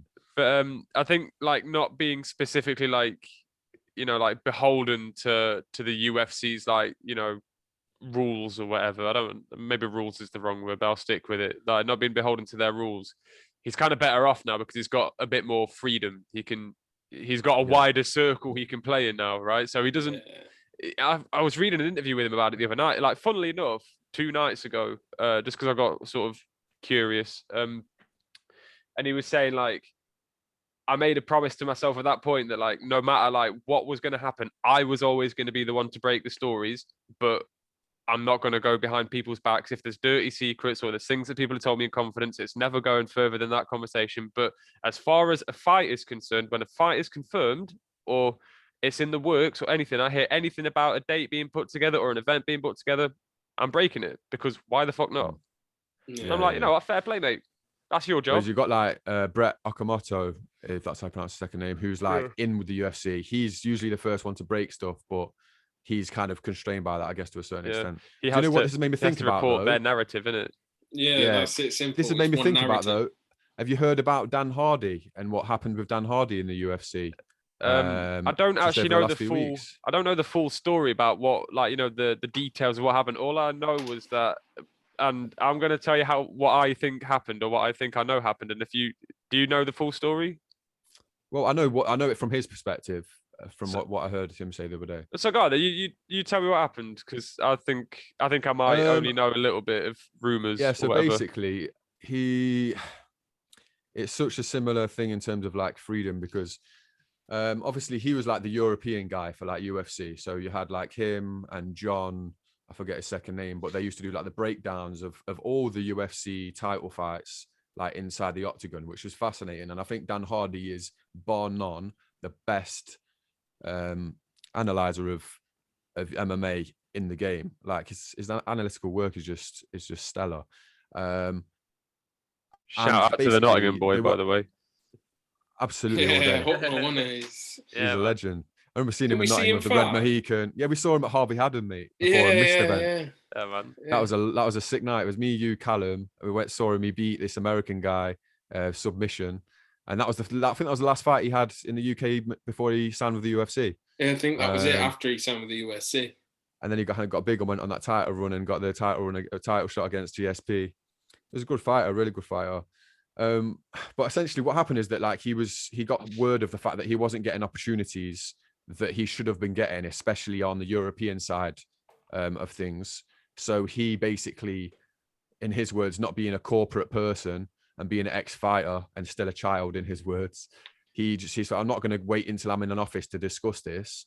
He heard the news like via his colleagues and then addressed one of the UFC workers, this woman, and said, why aren't I getting these opportunities that so-and-so already knows about and I don't know about when it's something that I'm meant to be doing because it's like UFC Europe, like why am I being overlooked? And he said it was maybe because his incident with Herb Dean didn't help when he told Herb Dean that he should have stopped the fight. That all kind of blew up. He thinks that's maybe a narrative that hasn't helped him and maybe that's why he fell out of favor. Exactly, of course it is. But then it's the UFC's opinion on that matter and what he should have done or shouldn't have done. Yeah. So he thinks maybe that cast him in a different light to them, and then he started missing out on opportunities. Yeah. And then when he challenged that straight away, rather than being corporate and worried about losing his job, and he was like, "Why aren't I getting these opportunities? Like this isn't right." Apparently, they parted ways with him like a week after, and then blew it up as if he like shouted at this UFC worker, and he was like, I never raised my voice or anything. I just was to the point, like, why am I not getting these opportunities? Again, because UFC is bigger than what he would be. It's that narrative, again, like John was saying earlier, it's the narrative. But when you've got a journalist there that's an ex-fighter, then his opinion is more valid than just say someone like me or yourself there that hasn't been in the octagon and anything like that. So him just going, oh, you needed to stop the fight, right? That's an opinion. Like you can't just turn around and be, by the way, I'm not going to give you this because your opinion is wrong. Just come back with, no, I don't believe his opinion was right. Do an interview with Herb Dean and just go, look, what do you feel about the fight? There you go. 2 points of view, one from a professional fighter and the other one from a professional referee. Now, I wonder if, I'm just purely speculating here, but I wonder if Herb Dean said to the UFC, I'm not working any events where Dan Hardy's working in the future because I don't like him. And then they've gone, oh, well, Herb Dean's going to be refereeing this main event at the European card. So we're not having Dan Hardy on. And it's just that political rift because Herb Dean is probably ahead of Dan Hardy in the pecking order because he's been at the UFC for so many years. And he's like, you know, if not the most well-known ref, he's certainly in the top 2 or 3. So it's kind of like maybe that has had sort of something to do with it. I mean, the thing is, for the record, Dan Hardy was absolutely right to be outraged that the fight should have been stopped. Everyone agreed with that. I think the UFC perhaps just said perhaps he shouldn't have like leapt off camera and been like shouting at him like on mic, and that was unprofessional. That's probably their corporate like view of it. Yeah. Now, as a fan, I'm thinking I completely understand why you've lost it with Herb Dean, because you as an ex-fighter know how dangerous this sport is, and you are like worried for this guy's safety and his family, that he's getting a pummeling when the fight should have been stopped. So I completely understand him losing his temper and shouting. So I hope that wasn't something that like had too much of an impact on it.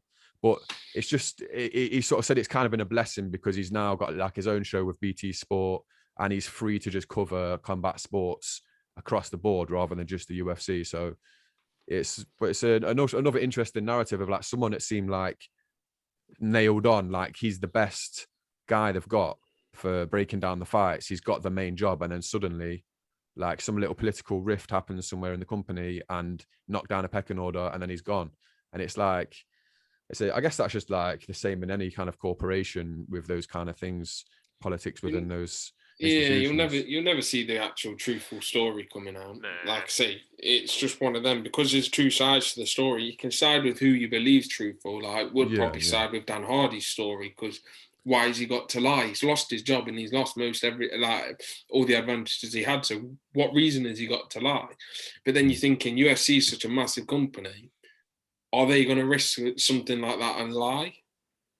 Do you know what I mean? I think they've like, and it's like since he's come out and said his thing, they haven't said another statement to like disagree with him.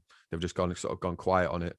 But yeah, man, it's unfortunate because I mean I saw who they had, just like someone else doing the breakdown the other day, and I mean I'm sure he did a good job, but I didn't bother watching it because I thought it's not Dan Hardy. And the main reason I used to watch that was because Dan Hardy is the man. Like he's a very clever individual, and his breakdowns are like why I'd watch it. So now they've lost me as a viewer for watching Inside the Octagon, because I feel like whoever does it isn't going to be as good.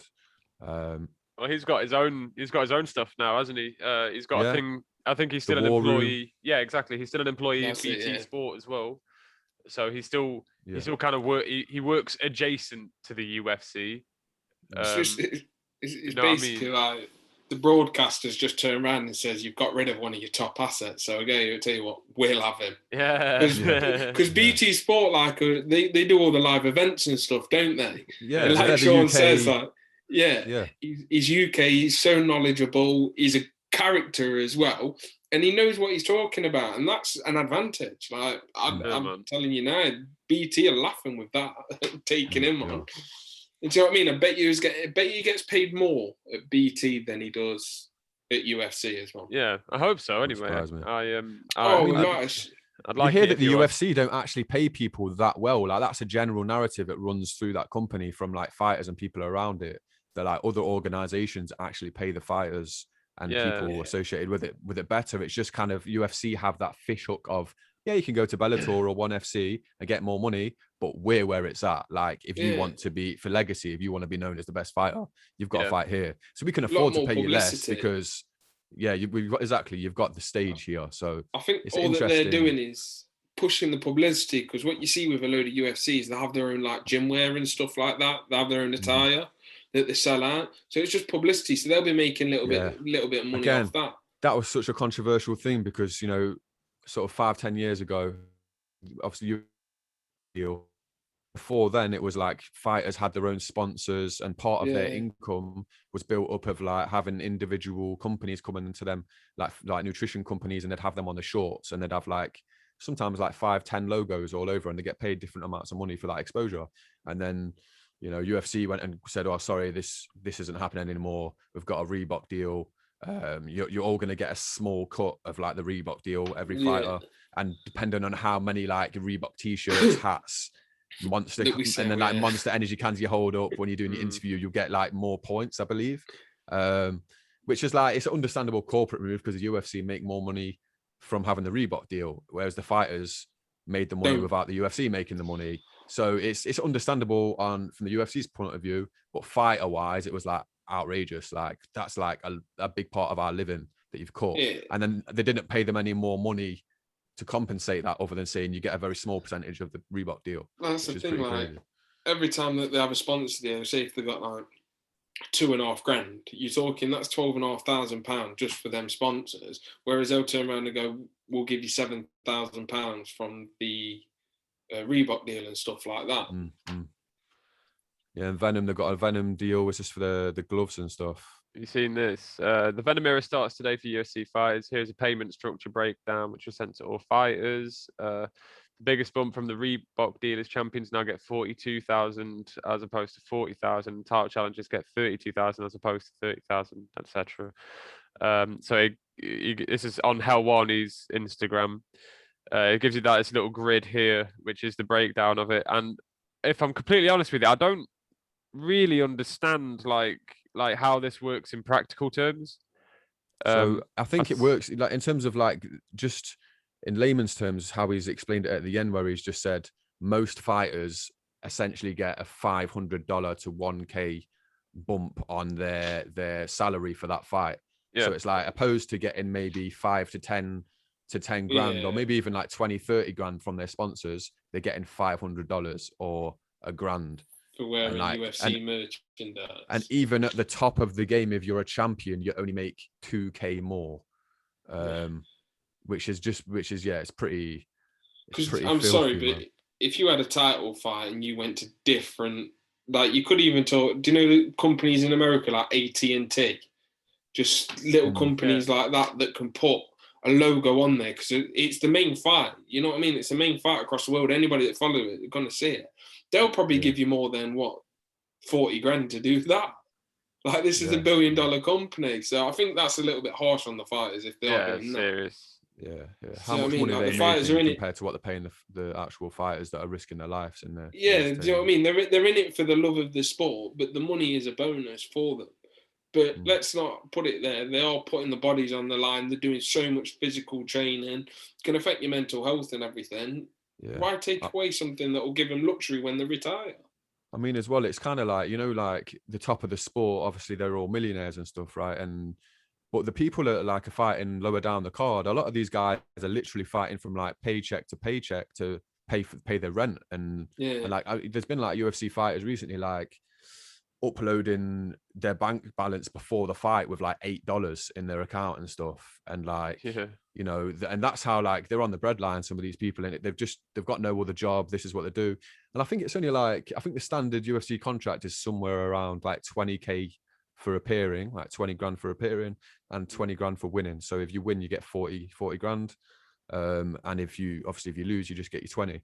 So if you're only fighting once or twice a year at 20, so say you've lost both your fights, you get $40,000, but you're getting taxed quite a lot on that, and obviously you've got to pay your trainers. It's not just like you keep the whole $20,000 each time. You've got to pay your trainers or your team like a good percentage. So say they come out of like between 10 and 15, it's not like a brilliant wage. It's like a pretty standard wage, maybe 20 to 30 grand a year after you've paid all your fees and your tax and stuff, if you've had a couple of fights and lost them. So it's like, so winning to them is so important as well, because it's like they're doubling their, and then obviously the more they win, they get a new contract and get a bit more money. Yeah, that's the thing. If they don't win, you're not going to get them back, are you? Then they've got to look elsewhere for jobs and income. Yeah.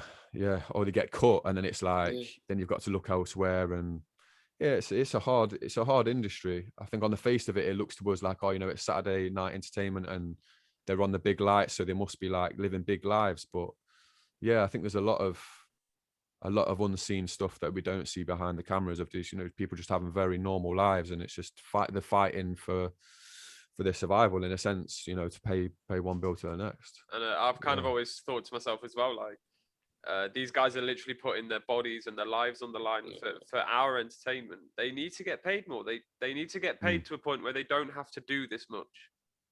So, when you look at things like even other sports as well, how much they're getting football, paid. Like I was just about to say. Even worse, you go to basketball, bro. Like they're on millions and millions of dollars every year just alone. Like, and then they also get shirt deals, spotter deals, and you're just like, come on now. If they do a contract, they get a bonus or something like that. If you do a second contract, do you get like a 10 grand bonus in UFC, or is it just the static 20 grand for the fight? The other things like that can boost the paycheck up and help out. But footballers as well.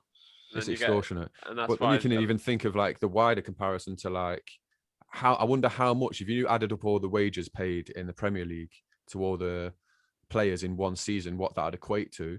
I read the other day that I think something around 32 billion or something would cure world poverty.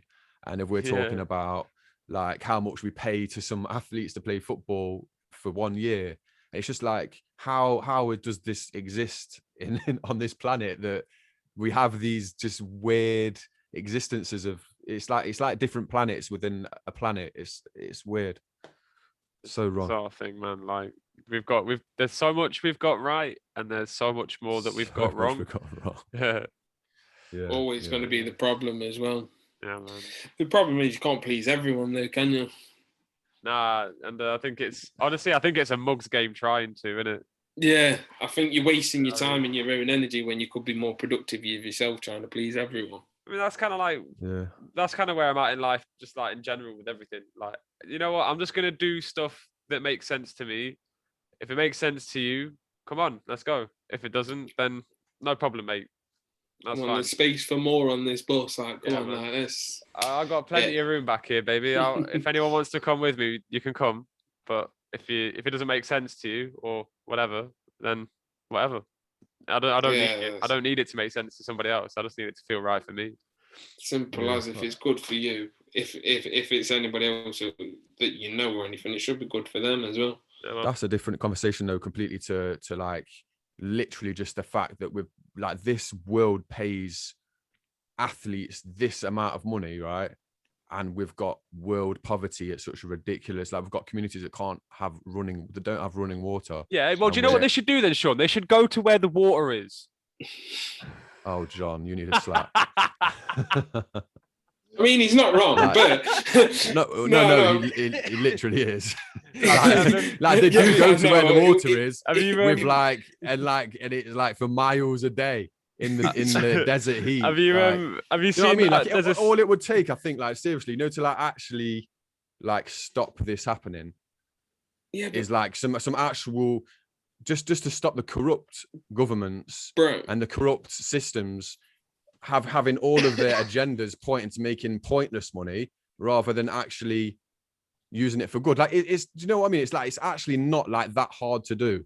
You know, like if people actually decided to do it, like we have massive charities set up to do it, right? But you know, in terms of like the people at the very, very, very top, like it's not actually, it can't be that hard to distribute money elsewhere to like a worthy cause when we've got all of this crazy world that's like creating all of this ridiculous amount of money that is really going to no use other than for material goods. It's a crazy world that we live in. If you look at, I was going to say, if you look at all the big companies as well, they're worth billions and billions. And like I say, you see the things about the government is, but the problem is nowadays is look where a majority of the money from the government goes. It goes on things like army, social well-beings, and well, not enough on social well-being. It's like the army. That's one thing. You know, if every country just went, you know, if none of us have got weapons and we all just abolish it and then use all of that budget just to creating a more peaceful, better, even world for everyone, then we wouldn't need the army in the first place because nobody's got nuclear weapons or nobody's got all these weapons to kill each other with, and we could actually make the planet a lot better for everyone. Like it's just so twisted. It's a lovely thought, but it's never gonna happen. It's right, that's the way it is. No, it's not going to happen. Well, it should happen, but there's no reason. It probably won't happen, unfortunately, but there's no reason why it shouldn't. Like, there's actually no reason why it shouldn't. Going back to your materialistic thing as well, because I think it's quite funny. Have you ever seen like the in Dubai and places where they've got the cars that are just sat there in the dust? Yeah. They've got millions and millions of pounds worth of cars just sat wasted there in the wealth. dust. Yeah, everywhere. I understand the government, but the government's they have to make sure that everything is stable upon a way. Like, we're so fortunate with the NHS and all that sort of stuff as well, that the government funding to, which this does help us out. This is something that I think is quite important to remember. We are fortunate enough right now that we can sit here in this sort of democratic Western society with this technology, and we can have this conversation. No, people are probably spying on us, but not with any intent, hopefully. But we can express these thoughts. There are literally people right now who are living in oppression, who, like North Korea, China, like they're not allowed to think, that they have to act a certain way. If not, then they end up in jails or possibly worse. It's not outside of the realms of possibility that you are oppressed. And it could happen to us at any given moment. At any given moment, a government could be put in charge or could take power of this country, and we could end up in that situation. And the reason that we know that's true is because it's happening to humans literally right now. What is it? George Orwell's 1984? Something like that, yeah. I think that's what it's based on. It's similar for like V for Vendetta. So at any point they say, bang, the government could do that. We can sit here and there's a lot of bad shit to focus on, and there's a lot of mistakes that our government are making and have made, and 10 years of Tory government ain't exactly done our country any favors, but at least they're still committed to, for the most part, just letting us be free. And ultimately, the argument about what we do with the money and everything like that, and how we deal with our military and where we put our funds, at least we're in a position where we can have that argument and we can say, yo, this is wrong. You know what I mean? Yeah, we can actually vote on it and try and vote for someone that hopefully will amend that and spend it in a better way. Exactly. And it's about, at this point, probably more not even trying to convince people, just saying there is an alternative here. Like, there is another way of looking at things. It doesn't have to be this. I've spoken to you, Sean, off air, kind of about the duopoly and how it's ultimately, it doesn't benefit me personally at this point, or say I can't believe in it. I can't bring myself to vote for one of these two parties anymore, because neither one of them have done me any favors for such a long time. But there's a better conversation that we can all have, which is how do we get to an alternative? How do we create an alternative that's good for everybody? Why is it that instead of working together, we're opposing each other, and we're saying oh, you voted Brexit, so you need to piss off, or oh, you're a snowflake lefty, so you need to fuck off? And where's that getting anybody? It's not getting anybody anywhere. I know what you're saying. Again, I think that's a really it's a great idea, and it's a great idealistic way of thinking. And I'd love it if people could cooperate more, and politicians could sit around a table and try and think about things they agree on more than things they disagree on. That would be really good. And I think it would make a lot of positive waves. Well, but I think it's I think, unfortunately, at the minute, at least for the short term, it's essentially, the duopoly of Labour or Conservatives. They're the only viable option that people have to try and make a difference. And the biggest problem in terms of the voting public is that so many people are so disillusioned by that, and so they've lost faith in it. And so many people grow up and never vote. They never register to vote because they don't believe in any of it. They think they're all lying, and there's just this narrative of lying politicians, and you can't trust any of them. That is half of the problem, because you have got people that have dedicated their lives to actually trying to make a difference, and they've done that by going to Labour, which is the party that is trying to make things more equal, and it's trying to distribute our funds in a way that's going to try and enable more people to have more opportunities. I'll be one sec. And actually, so many people are so far away from that. They don't even engage in politics. That it's literally one of the things that's killing society. Because I think, you know, if everybody voted that was actually and voted towards what they actually believed in, then there was no question that we'd have a left-centered government, would have Labour in all the time. The fact is that most people that vote, the reason I think why Conservatives get in more often than not is because that section of society believe in politics more because it's done more for them.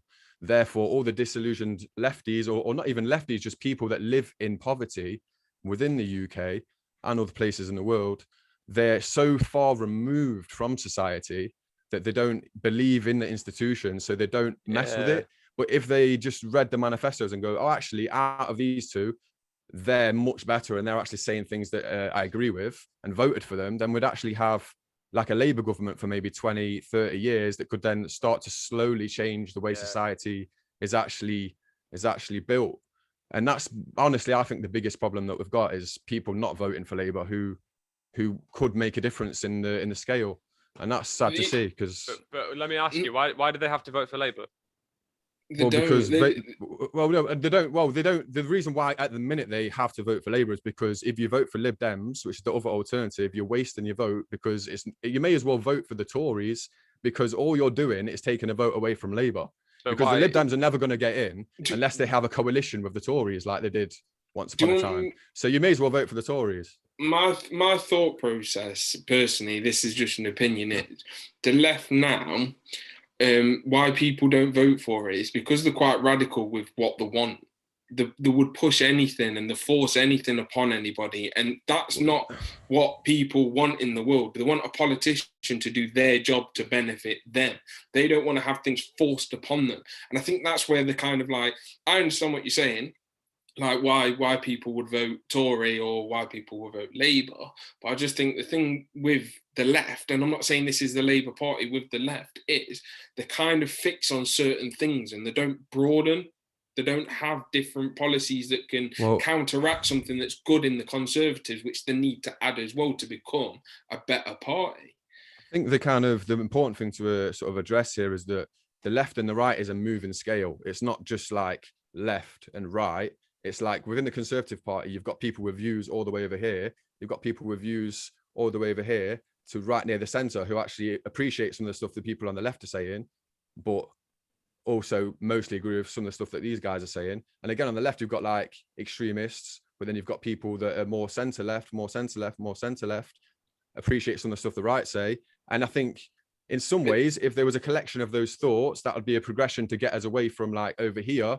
And then we could start slowly go into what is actually beneficial for everyone. You know, a bit like you are right. You know, I've got that middle group. The problem with it, I'm not just saying it's the left, it's also the right, is the far side of each party is so radicalised. And that's why people in the centre won't go, oh, I tell you what, Labour's benefiting me this time or Conservatives benefiting me. Well, and I think the narrative is... Sorry, mate, go on. I was going to say the key thing is the problem with the parties now is there's so much on either side that I can go, yeah, that's good for this country. Yeah, that's good for the people. But then the radical side of things you look at and you're like, I don't really follow that sort of stuff. So why would they get my vote? And it's the same both sides. It's not just one side. There's no common ground.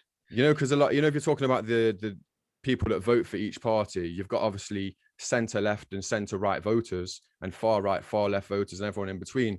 So say you've got a Corbyn who's pretty far left. He's a real socialist. He wants, you know, real social change, some fairly radical ideas. Although I must say a lot of these policies were actually things that already exist in France, Scandinavia. So they weren't like crazy. It's just that I think we're quite behind politically these days in lots of ways. But that's the Tories. Yeah, that is the Tories for you. Conservative. Let's just stay over here because it's worked for all these people. We've kept these people oppressed for so long. We're still all right. So let's just keep it like this for a bit longer. But basically, you got people like Corbyn who come across with some really interesting, great ideas. But because they scare the life out of a lot of the centre left people, they go, "Oh, I'm not voting for you because you're crazy." And then the media get involved, and he gets, you know, he's a crazy radical lefty, this, that, the other. And then you've got someone like Keir Starmer who comes in who's centre left, and then you've got all the people that are more to left going, "I'm not voting for this guy because you know, is no different from a Tory. And of course, obviously he is. He looks like a Tory, he speaks like a Tory, he just says different things and has different ideologies. But the fact is, it's almost like you can't win with a lot of it. And I think Keir Starmer could be really good in terms of winning back a lot of people that would have maybe voted Tory last time, because he's not radical. He's very is a conservative lefty. So I think that could be good in terms of getting people's votes back. But at the same time, you're then I'll tell you who's a really good example of this. And I read a really good article in The Guardian, is Joe Biden, right? So Joe Biden got lots of bad press. He's old, he can't speak, etc., etc., etc. And he got written off as like a boring politician who's never going to change anything, right? And he's kind of, why would you vote for him? So there's this brilliant article that actually went through the tactics of what he's done. He in his election, he didn't go through loads of radical ideas. I'm going to change this, I'm going to change that.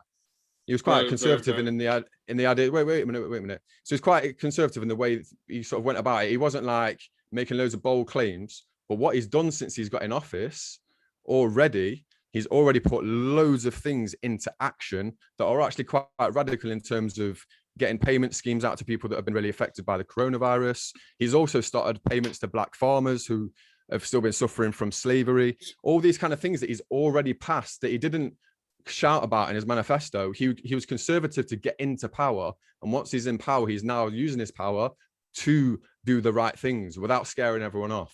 And I think that's a brilliant tactic. At the moment, like I've never been so involved in American politics at the moment. And one thing that you said there that for me is not true is you said he wasn't a radical person. When he came in, bro, he signed over 40 executive orders.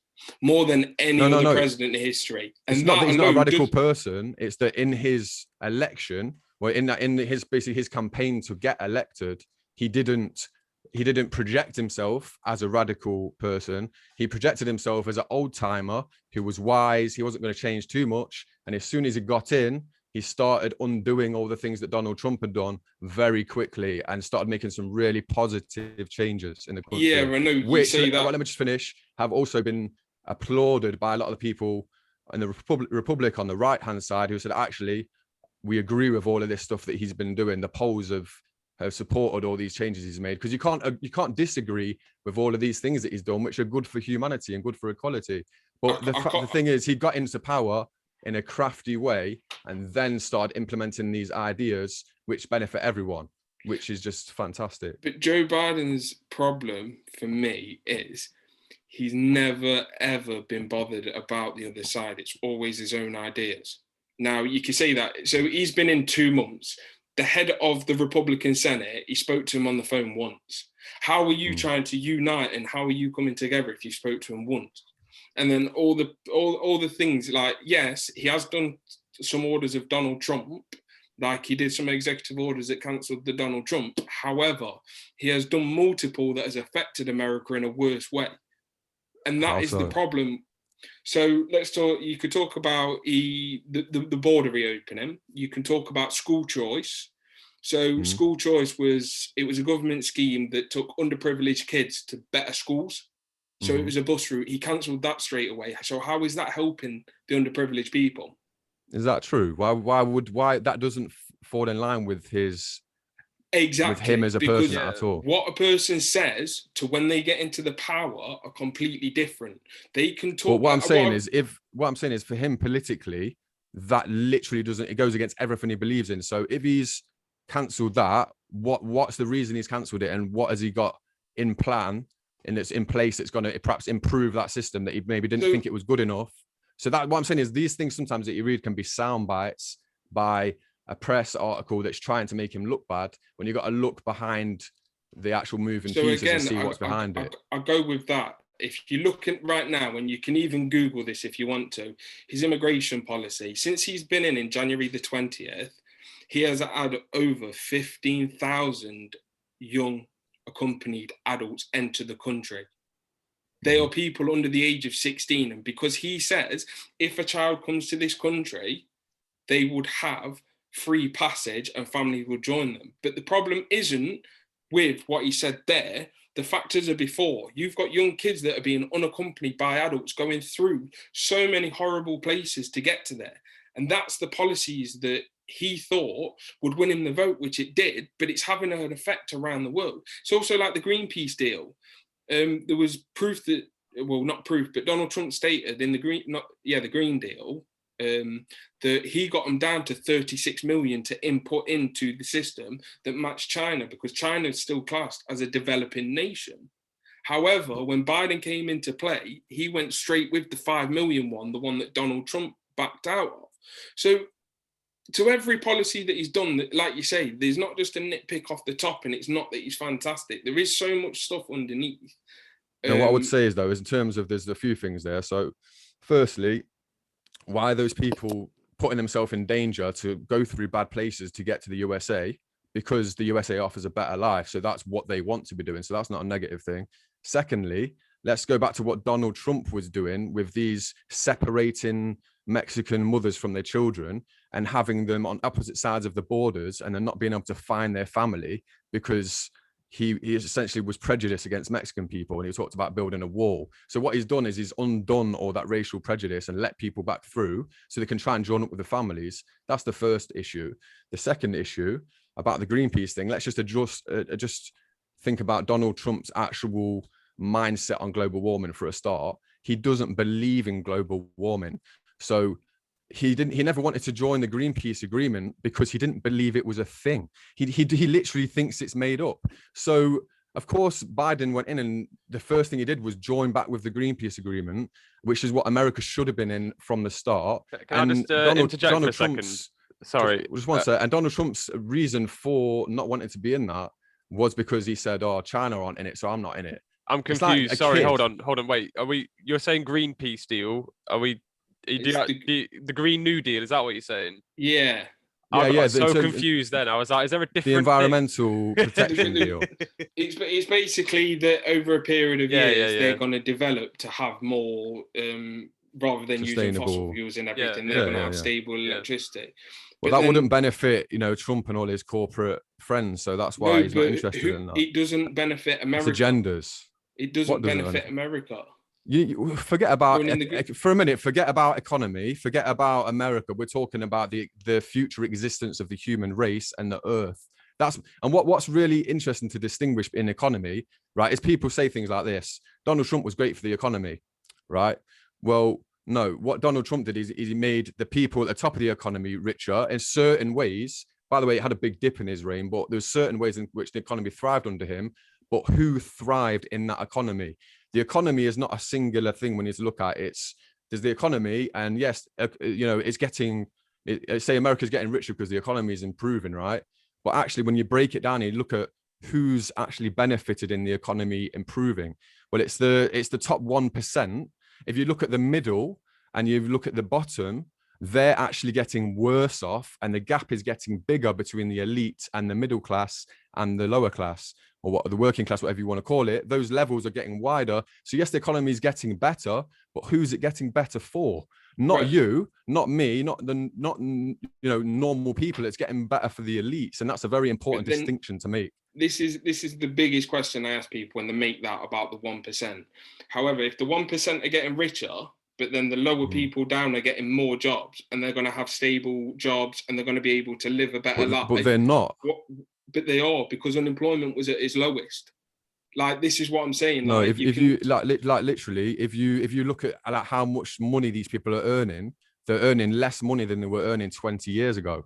But again, that's not the elite. So like, the median. If you look at the median, if you look at the median income of the working class and the medium middle class, whatever you want to call them, that is lower than it was 20 years ago. Whereas above them, it's risen. So you can say there's more jobs, but they're getting paid less money than they were 20 years ago to do those jobs. There's more people within jobs, so there's more of an actual bigger spectrum to do the medium on. But they're getting paid less. Even if that's true, they're getting paid less money to do said job when everything around them costs more, and they're getting paid less than they were 20 years ago.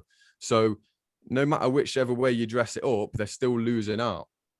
And there's still, and it's like, even like things like, look at LA, look at it's like 50,000 people that are sleeping homeless in LA, right?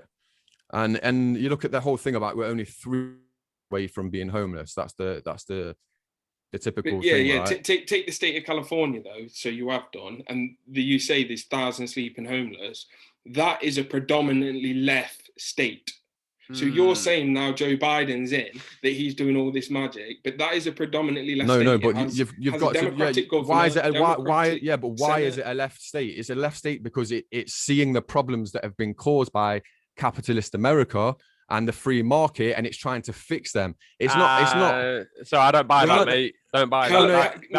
Of course it is. California has got the highest grossing income. California has no middle class. California, you are rich or you are poor. And the thing is, but their state has been governed for so many years by the Democrats, which are left. And it's simple as.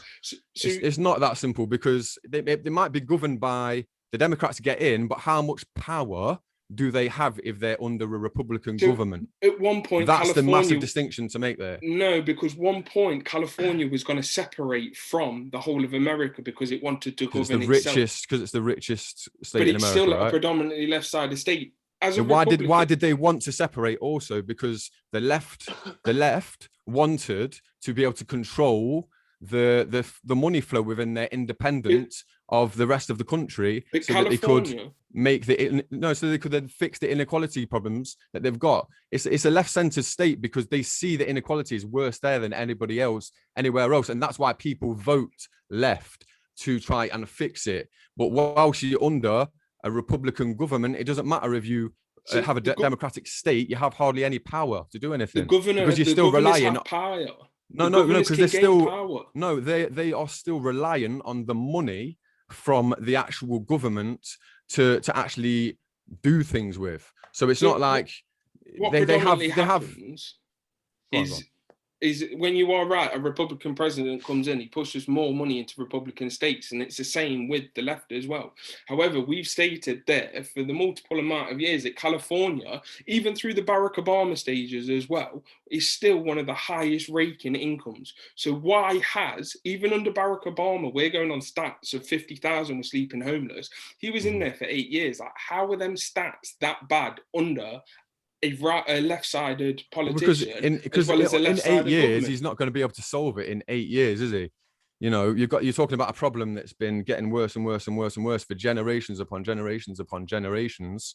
And the reason it's like that is because of the oppression built up over all that time. So what part of the problem is when you've got a government from the left in for 10 years and a government in from the right in for 10 years, they're constantly undoing everything that the other one's done. So say Obama did loads of good things in that 8 years to try and fix those problems. Sorry, boys, my missus just coming in. No worries. So say over that 8 year period, Obama's done loads of things to try and fix the problems. Trump comes in and he reverses all those rules. And then say Trump does all the things that Republicans think are great. And then Biden comes in and then he undoes all of that. So it's a constant power struggle 10 years at a time or whatever, where they're always just undoing each other's work. So we never really get anywhere. That's the problem. If you take Biden was vice president underneath Barack Obama.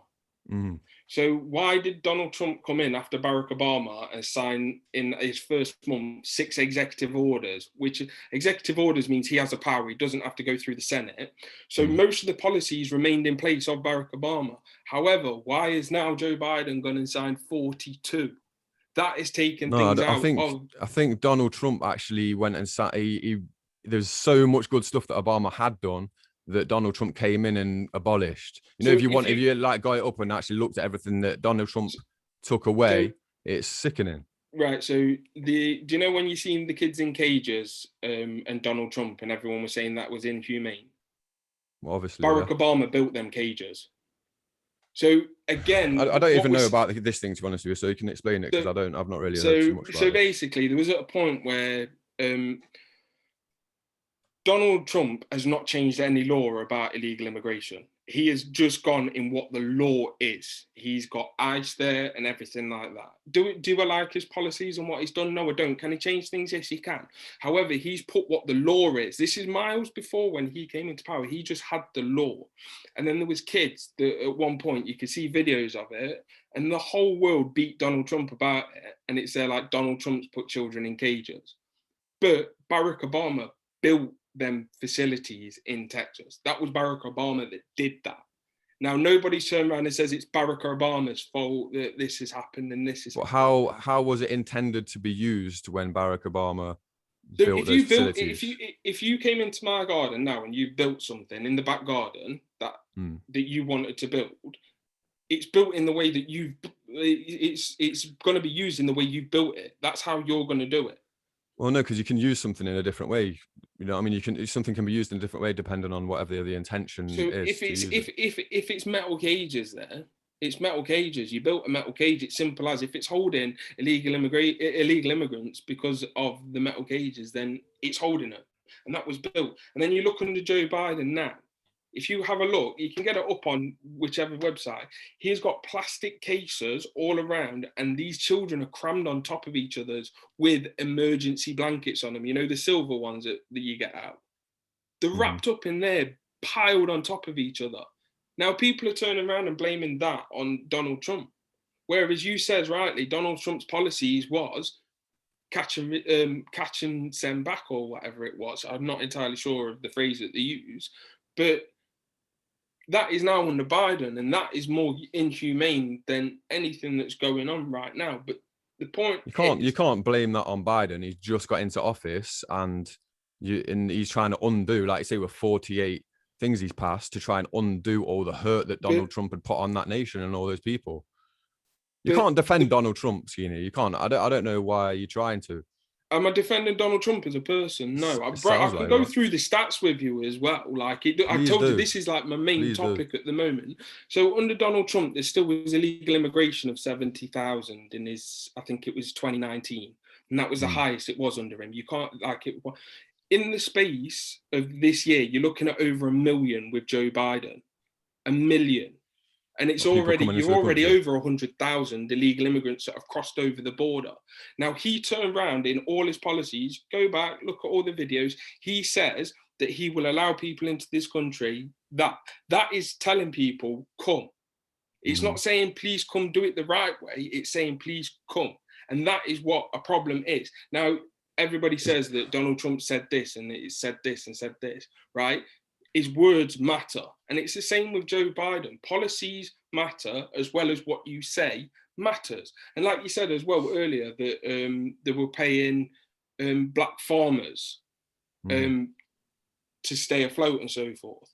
But again, what about all the other farmers out there? What about the Mexican farmers? What about the white farmers? It's the fact that the white farmers have a lot more, generally speaking, have a lot more affluent. They don't have the same problems that the black farmers have. That's why, of course, they're not getting the same parachute payments. These things are done to try and make things right. It's not a case of, it's like saying white lives matter. Well, of course, the whole thing is all lives matter, but we're saying black lives matter because the terrible things that have happened to black people.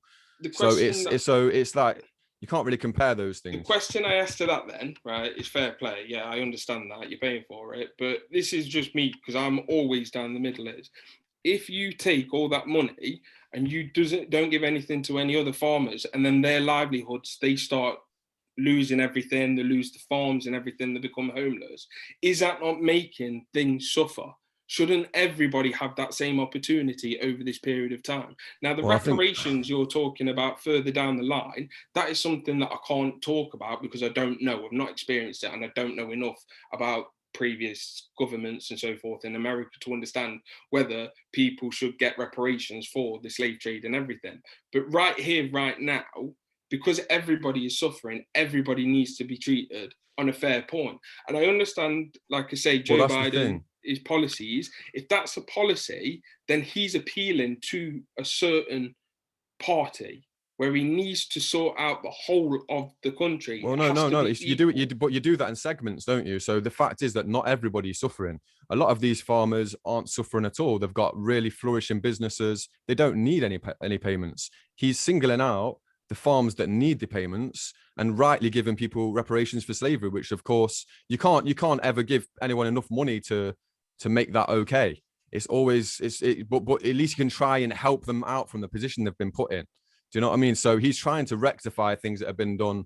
At the end of the day, the USA, well, and you know, a lot of the UK empire was built on slavery and built on people being exploited. So he's trying to put that right, which is you can't think about knocking him for that. And then there's also the fact of like immigration to the USA. That's the whole thing about the USA, is it was always meant to be the American dream, wasn't it? So people are flooding away from Mexico, where they're struggling to try for a better life, and that's always been the thing. The thing is, you are right with the American dream, but how do you get the American dream? Well, let me just interject quickly and tell you that there's these. I think you'll like this. There's a guy called Stiglitz, right? And he's an economist. He was an economist for the World Bank. He's got a Nobel Prize, etc.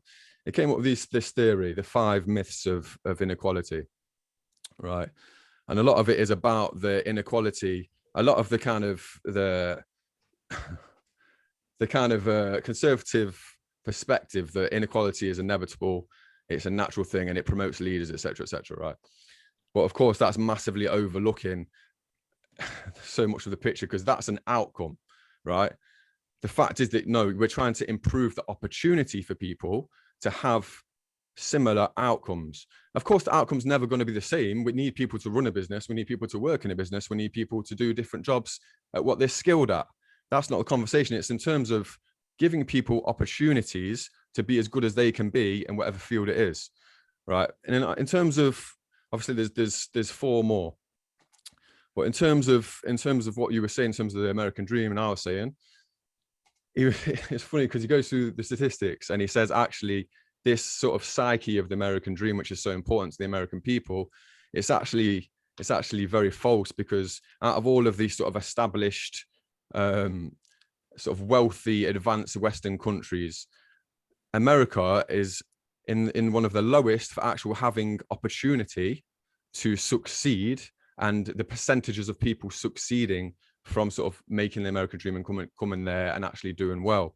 So it's kind of a bit of a con, this whole idea of the American dream. So realistically, it's a bit like, come on, let's try, and if you're building your country on that, then that's at least try and help people to achieve that, and not just have it as a gimmick.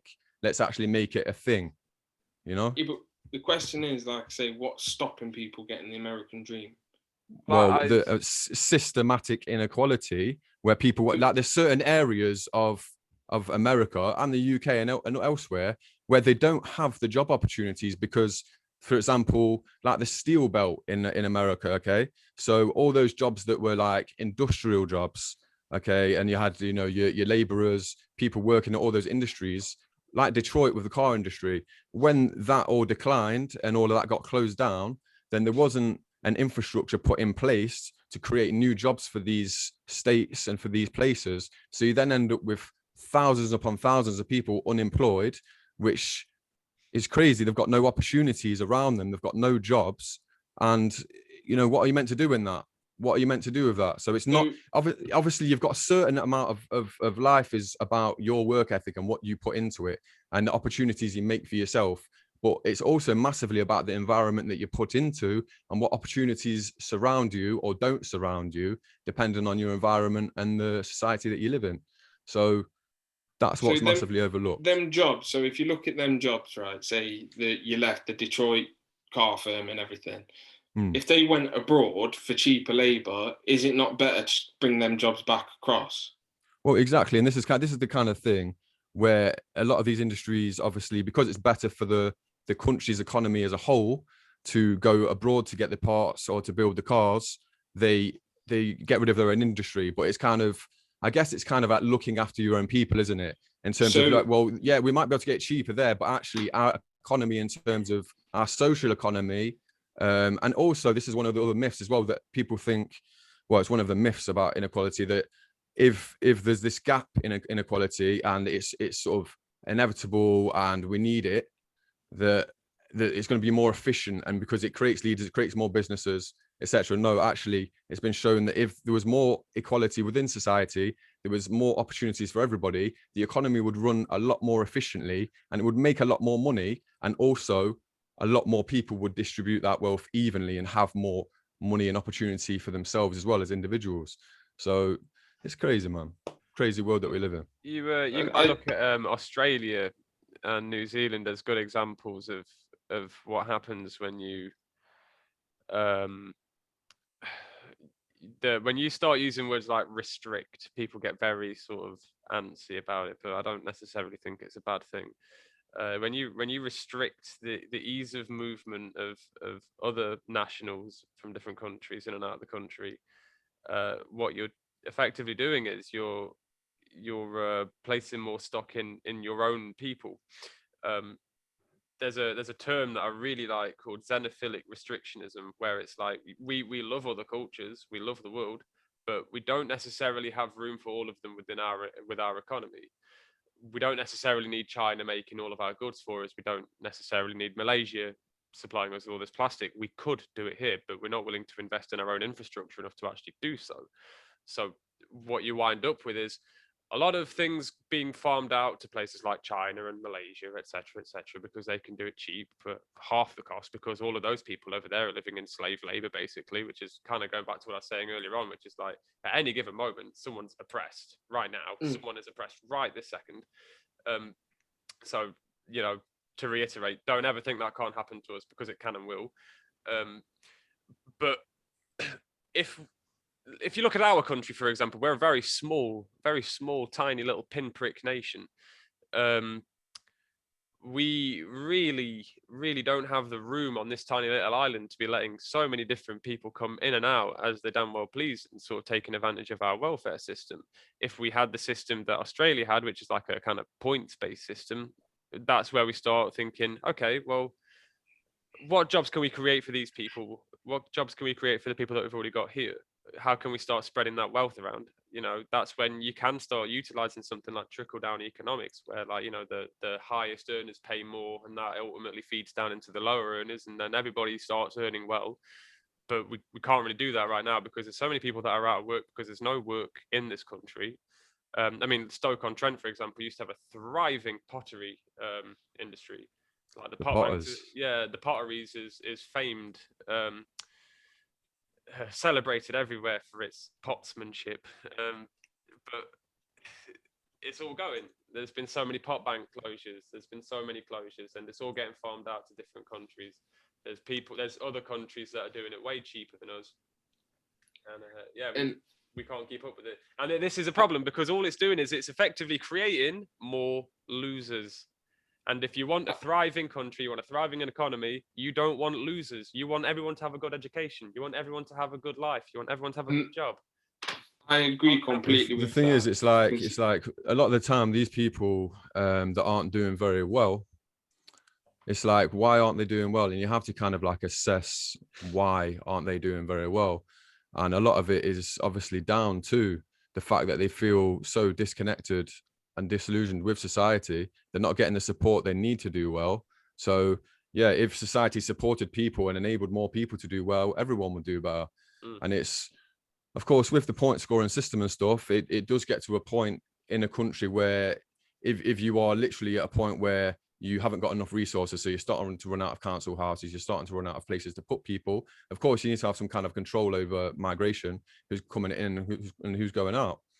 I was doing migration as my last assignment at uni, and it was really interesting in terms of looking at it from both perspectives, and emigration and immigration.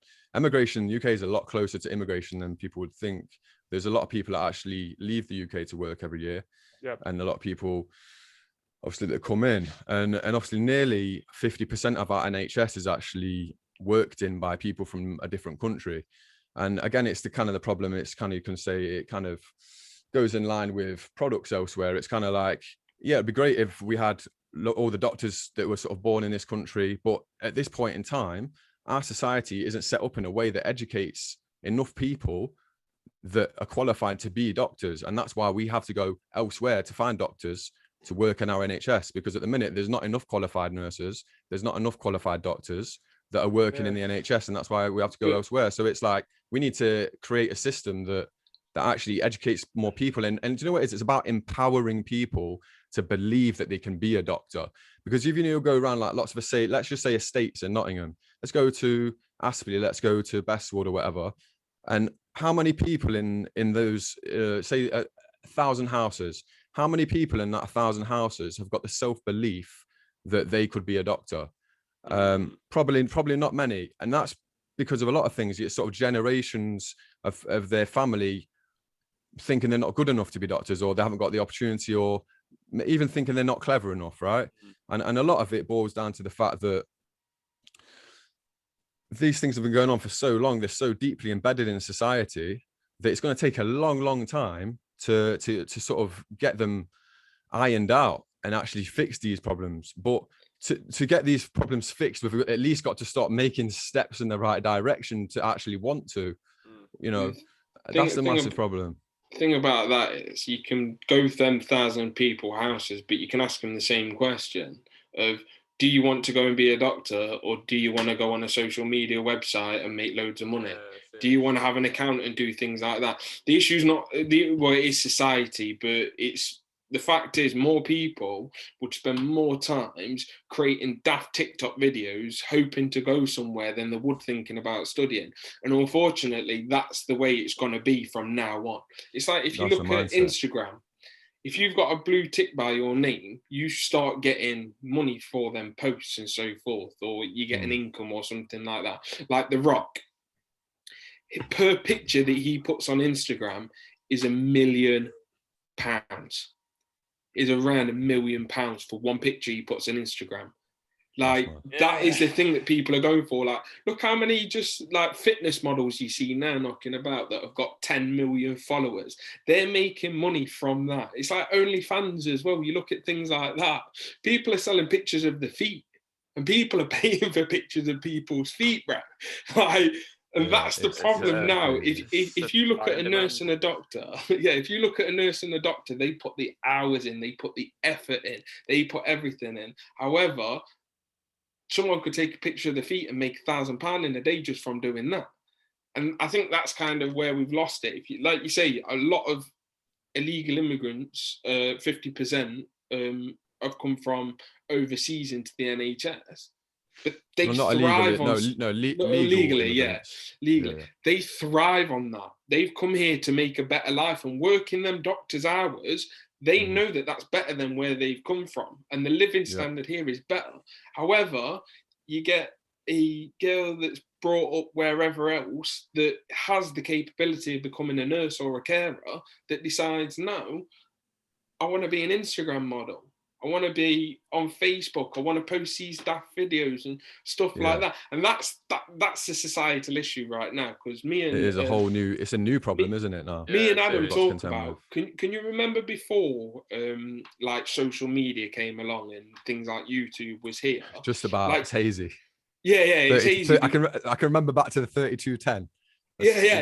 Do you know them days? But like, if you look at stories growing up then, there wasn't as many as like depression, anxiety, and mental health issues. Like, it wasn't. No, you're right. A forefront of everything. But then as media's come along, then they've slowly started growing because people are looking at other people's lives. Like, I seen Sean in the Swiss Alps with his dad. I'm jealous. Do you know what I mean? Why am I sat at home doing that? That's a sign of, and I think that's another thing, an aspect there as well with society that they need to kind of rein in.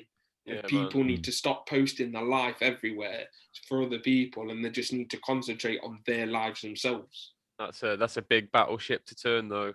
No, you're never going to do it. Like I think it's kind of out of control now. That's not even a battleship turning, mate. It's that fucking cargo ship that's stuck in that canal now. In the Suez Canal. Did you see the meme with that where it was Ross and he was saying pivot? No, but I've seen one. That was so joking. It was just Ross there with the sofa from Friends, just going pivot.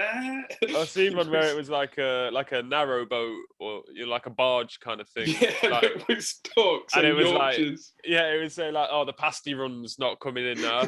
Like, we've lost £3.52. Yorkshire's locked down because the barge is stuck and stuff like that. That's clear. And I think, like I say, you do get entertainment, and there are brilliant things for social media as well. Like, you find out so much information on there as well, which is key, because I think the learning aspect of everything, you can learn things every day on social media. You can go and look at news, and you can go and look at articles that people have written, individual opinions. So you've got a wide aspect of that. So it does help in that one. But like I say, a majority, I believe, is just people just showing like, oh, what's this? Look at me. I'm here on a beach. It's funny.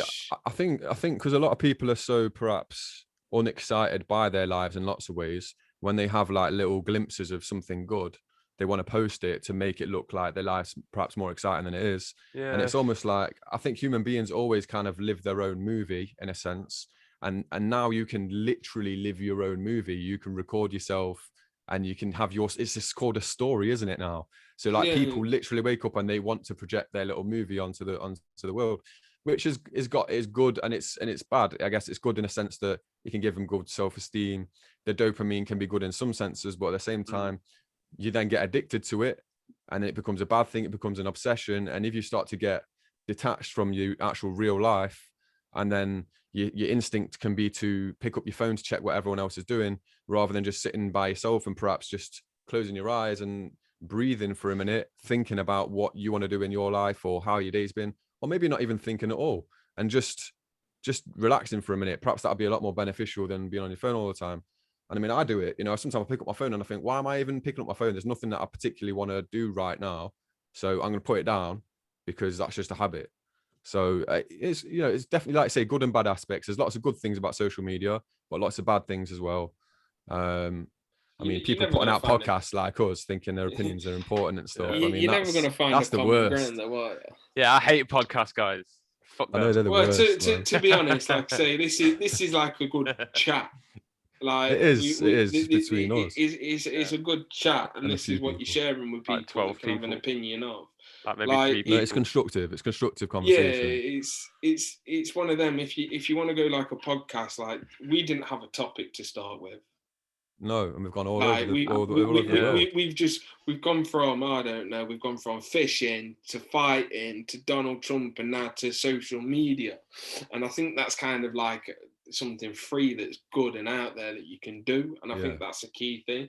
As long as you can keep your speech, because I think you said it earlier in the conversation, John, like, as long as you're free with what you're saying, and everybody's speaking their own mind, but they're not being offensive, or they're not being sexist, racist, or anything like that. Their opinion and the point of view is out there, and it's for people to be heard. Hey, look, man. Yeah. If you can be sexist and racist but do it funnily, then you're onto a winner. You know what I mean? If you can make it into a joke, and it comes across as a joke, then you're all right. Why does Roy Chubby Brown's not around for a reason these days? Oh, come on. I think it's don't like, be so sensitive. Come on. No. Sometimes you're just an arsehole, and sometimes you just shouldn't make the joke. You know what I mean? Like, no, I don't agree with that. Well, have you seen the interview with? I think it's Ricky Gervais. Yeah, I've seen that interview. I completely agree with it as well. 100%. I think he's talking to a Swedish bloke or something, and he just turns around and says, if you're the slightest bit conservative, or you say the slightest thing that's out of place, the amount of people that push down on you, they've lost a sense of humour. And this is Ricky Gervais.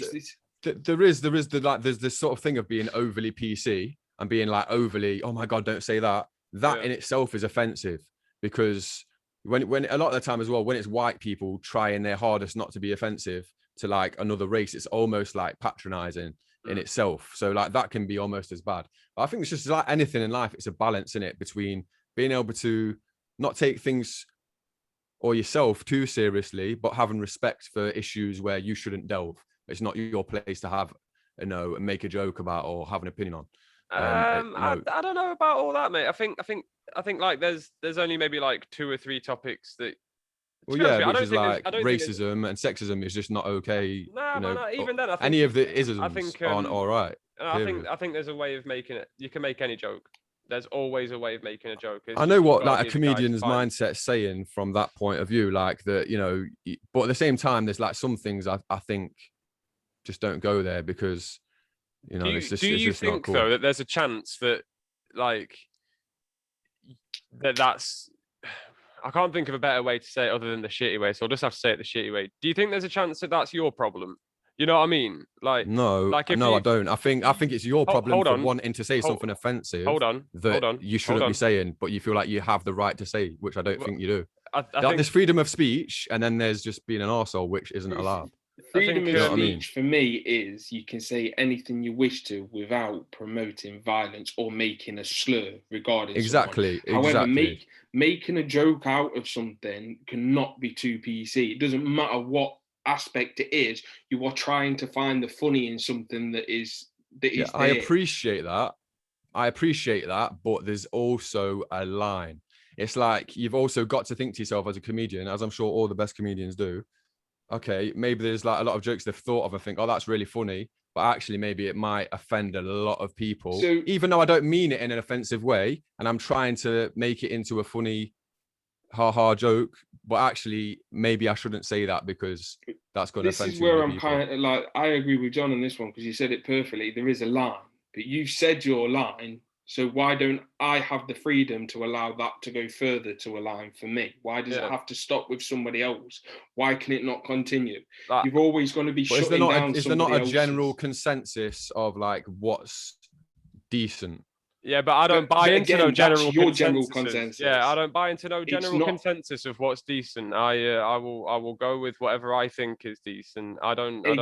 If what I happen to think is decent lines up with everybody else, then that's a good coincidence. But by and large, mate, like I'm going to go with what I think is right. I don't go with what the group tells me. That's fine. Like, there's one thing not being a sheep, but there's one thing like if you're having that as your mentality, okay, but don't moan when you say something and everyone absolutely batters for you and you get called racist or sexist because you've decided to go over that line. That's your decision. Thing, but that's the thing. Something you perceive as racist or sexist that he was making a joke of, he might not. There is always 2 points of view. Yeah, of course. And I totally agree again with John on this one as well. It's like you cannot have that it's automatically a negative on him because he doesn't follow your point of view. You have to have your own mind. You have an opinion if you don't like something he said, which you can say your opinion. But the problem is you're trying to stop him saying his point of view before it gets to that. And that's the issue. It's not what's said.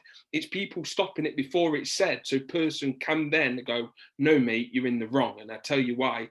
This is why you're in the wrong. And I think that's what kind of where society has lost it because like I say, if John makes a joke now that may be offensive to you, I could chuckle at. But you find that offensive, so you make your opinion heard. But him not saying that in the first place because it may offend you, I don't think it should come to that.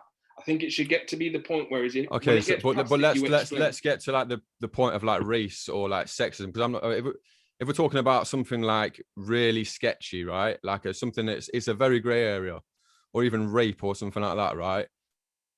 People that have been raped aren't going to find that joke funny. You might get a small percentage of people that do, but there might be like people. How dare you mention that? Like you've got no right to make a joke about that. You don't know what I've been through. Do you know what I mean? Like there's certain things where you have to be really careful as a comedian or at all in life of where you tread. Just simple as that. And if you want to say, well, I'm going to say what I want, well, you can do that, but then you've got to face the repercussions that come from it. That's the point that you're making. So say he does say a joke that's sexist or something, and there's a room of 1,000 people, 980 people laugh, but the 20 do. Why is it the 20 get to stop what he says before the 980 people can hear it? It doesn't matter what repercussions you face after. It matters about the beforehand. And that's the kind of thing. If you find something offensive or racist or sexist or whatever, that is perfectly your opinion. Somebody may disagree with you, and that is a healthy debate. However, you going, well, you were going to get persecuted for what you're saying before they're doing it. You're not letting somebody be free. You're controlling what they're thinking before they can have actually chance to say something. But I think it's more about rather than anybody else controlling you, it's about you controlling yourself. And it's about you having that conversation with yourself and going, what do I think's okay? And then if you overstep the line to then you've offended loads of people, then you have to reflect on what you've done and go, oh, maybe that wasn't the best joke. maybe I need to think about more jokes again. But what empowers, like, so if we go back to the example of, like, you know, the 980 people versus the 20, what gives that 20 people, what empowers them to say, no, this is wrong, when there's 980 people next to them that are saying, well, actually, I found that quite funny, but the 20 people are more offended, so they get, you know, first refusal. You know what I mean? What gives someone like you the right to say to somebody else, you've crossed the line, this isn't how you're supposed to do it, you need to change how you do things? I think that depends on context. So for sure, and that's the whole thing, isn't it? That's context. And I think the important thing to remember with comedy, as a comedian who's never done a stand-up set in his life, so obviously I'm the authority here, which I'm not, but the important thing to remember is that most comedians, save for maybe a couple of shitheads who aren't very nice people, but most comedians, their intention is to make you laugh. They're not trying to offend you. They're not trying to upset you. They're not trying to hurt your feelings and dig up the past and make you feel like shit about stuff that was out of your control. They're trying to make people laugh, right? Yeah, I get that. So it's unfair. I get it's coming from a good place. It's unfair, but it's like also, it's like even if it's coming from a good place, it's like, but what makes it okay for them to judge what's going to make someone laugh when they've been through a hard time? Because that's their job. Because that's their job. No, what they're getting paid. No, to it do. is because you're judging their comedic values. Yeah. That is you. They are performing to you. You are paid to see them, so you are the judge of them. Yeah. They're not going, oh, I can't say that because Sean in Rose Z 23 doesn't think it's politically correct. They can't go through that, because then you are literally having a sketch show written for you to pander to everybody in the crowd. A comedian is waiting for you to judge them to say, no, I'm not going to see him again. He won't funny. I think you set the line with these remarks. Ultimately, the market decides who wins and who doesn't. Exactly. It's I guess the thing is, a good example of this is Frankie Boyle, right? So he plays very close to the line, right? Sometimes he goes over the line and he gets stick. Mate, he fucks with that line, bro. Yeah. He does shit to that line. And then it's like, even you could say The Simpsons or South Park, all these really successful shows, they say some really controversial things where I'm sure when they're writing it, the writers are like, oh, this is a bit risque. Should we go for this one? Sometimes they put it in, sometimes they don't. And overall, the consensus is, you know, The Simpsons is hilarious, or South Park's hilarious, or Frankie Boyle is hilarious. But there's times when obviously maybe they get it wrong, or there's times when more people are offended than more people laugh. So it's kind of like, yeah, it's your job to try and gauge that. So it's you as a writer of comedy, a stand-up comedian or any kind of comedy, it's your responsibility to try and judge that correctly. Do you call them out when they do something wrong, though? What do you mean? Do I call them out personally? No, like, do you know if they've done politically something that's incorrect in the eyes, do people call them out? Well, I guess, yeah, obviously, because people complain about TV shows or... do you mean should they? Yeah, no, I'm saying do they? Yes, they do. Yeah, but the problem is, for them to call them out, you have to have that moment for them to then judge. So a big one for me is, you say things that are sexist and stuff like that.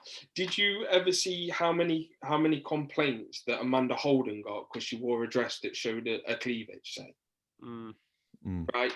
Why are people complaining about a woman that's got an outfit on that she chose, that she feels comfortable in, because somebody else doesn't like the appearance of it? Yeah, you are controlling an aspect. Yeah, but then that's their right to be offended or not be offended, you know, and to say, I'm watching this on a Saturday night with my kids, I don't think it's appropriate. I mean, I think it's like from either way, you can't. It's about not blocking the opinion or not blocking what they want to say, but also either way, you've got to be responsible for what you say and be you know, conscious of what you say and what the outcome might be and what the reaction might be. So with that as well, look what happened the week after.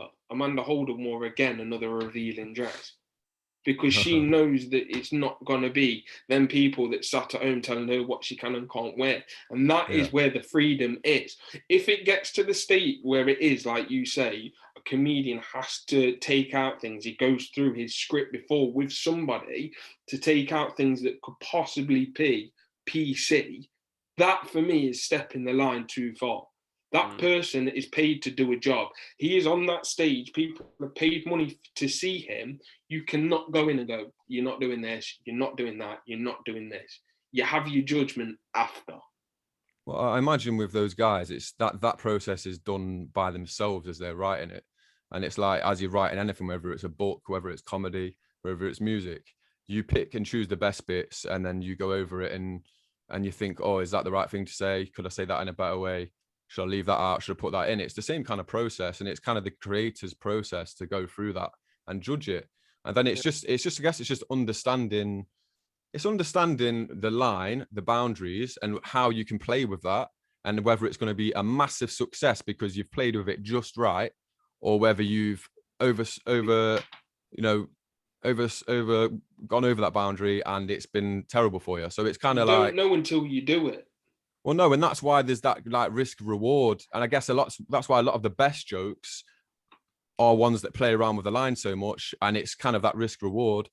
I'm going to say this joke and it might be really offensive, but I think the humor value of it is overriding the offense, and therefore people are going to see it for what it is, which is an attempt to make people laugh rather than offend people. That's why those best jokes are amazing. And don't get me wrong here, I'm a fan of comedians that play with the line. They're the best comedians because the best jokes are all based on truth, aren't they? So, and a lot of social kind of truths, and stereotypes and all these things that people play with, right? Things are often the most funny when there's some truth in them, but it also plays with like a line of shall I not go there? So it's about judging what you can say, what you can't say, and what's going to get a good reaction and not. And that's where I guess the best comedians come into play, with judging all of these things at play and picking the right outcome, or picking the right thing that they think is going to get the best outcome. But again, like I say, the line is where you draw the line. It's not the same to where, like say, me and John draw the line of something that we find funny. So you never got, the problem with it is you're never going to have a norm. There's never going to be a norm in that. You're never going to go, actually, you can put that joke in because I think that is okay. There's never going to be a norm between people. And that's the issue with it. People need to stop trying to take offense before something's happened, or stop somebody trying to say something before it's happened, because the possibility it could offend. And that's the key phrase there. It could offend. It hasn't offended. It is a future tense of it could offend somebody. So once somebody has said the joke or somebody's done the action, that is where you call them up on it, and that's where they can ride it. But like I say, the problem is going into it beforehand and going, you can't say things like that. You can't do things like that. You're telling somebody what they can say and can't say. You are taking away pretty much freedom of speech with that. In order to be able to think, we have to risk being offensive. Yeah, that's a massive comment. You have to risk being offensive in what you say. No matter what, even if you're being a comedian, I mean, not in everything you don't, but I guess in terms of sometimes making the best points, or whether it's comedy or making points, you can kind of go close to that line. But I guess I think there's also, you could say, if you're a comedian on, say, BBC Live at the Apollo, does the platform BBC Live at the Apollo have the right to check what you're going to say before you say it? Because at the end of the day, absolutely, I would argue that they do, because you're on their platform. Now, if they don't put you on their platform. No, but they've got to kind of vet you to a degree before you go on there, because they don't want you giving their platform a bad name. And so they've got the right to look at that. That's where the BBC has to take that at face value. If they're going to get backlash of it, they have to take it at face value. You can't turn around and get somebody's work before them. It's like you do a psychology thing and you went to Nottingham Trent University, and he says that you believe you should put this part in because it may offend somebody, but that is yours. So I'm not going to publish that because you said things that I don't believe in. You can't just then go away and change it. So it's that. The point is that is your point. Yeah, but that's what editors do in books and stuff like that. Like, that's just a fact of life. Like, something you might think's okay, other people might not. And if it's a case of like an editor or someone that's going to have you speaking on behalf of their organization, then of course they then have the authority to say, well, actually, that doesn't represent me or what we stand for, so I don't want you to say that.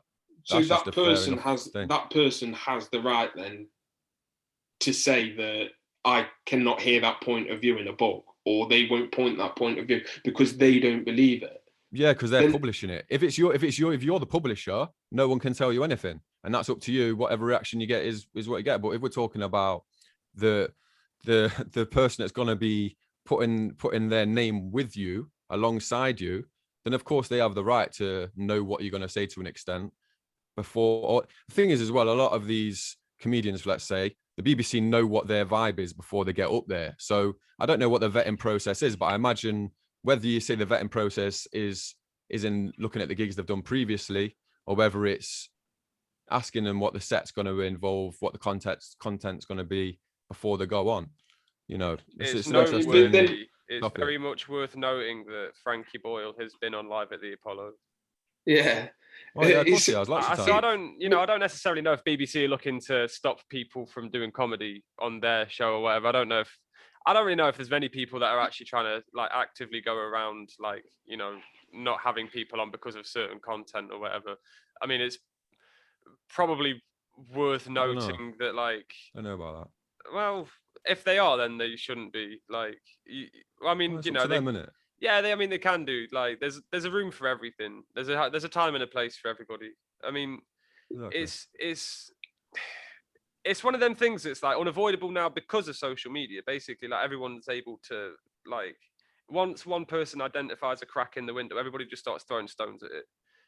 And a lot of the time, people kind of get on board with it because they're, you know, maybe they're outraged by it. Algorithmically, these social media platforms, they skew us more towards the things that make us angry, because it gets a lot of clicks. Simple as it gets a lot of clicks. It's a lot of revenue. But I think the key thing to remember is that we can speak. The three of us right now, we can speak directly to this because we are three people here who clearly haven't got the same opinions on stuff. We clearly haven't. That's a beautiful thing. I don't feel any animosity towards either of you. No. However, there will be people, and I'm not going to name names, but I know people specifically and personally who will look at what we're doing right now and be like, well, what's the point of even doing this? Because you haven't got the same view. And I'm like, well, that's wrong.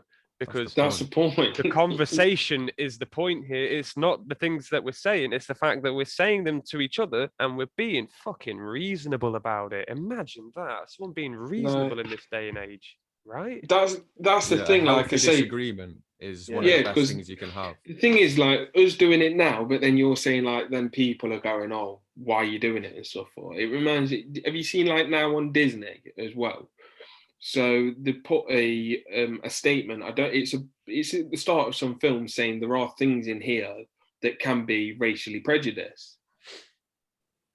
Like, yeah, but I mean, to be fair, like we're talking about Walt Disney. He was a fucking Nazi or whatever, right? But that's what I'm saying. He did a Nazi cartoon and stuff like that. Yeah. But the thing is, like them films, the people that are watching them films are not turning around going, that I think this is to do with this, or this is to do with this culture, or this is culture, and stuff like that. The young kid's excited because there's a bloody fish on the screen that can't find his mum or dad. Do you know what I mean? Like, you don't need to put things in start of a film because the kids are enjoying stuff like that. It's when other people don't like an aspect of something that they force it upon you.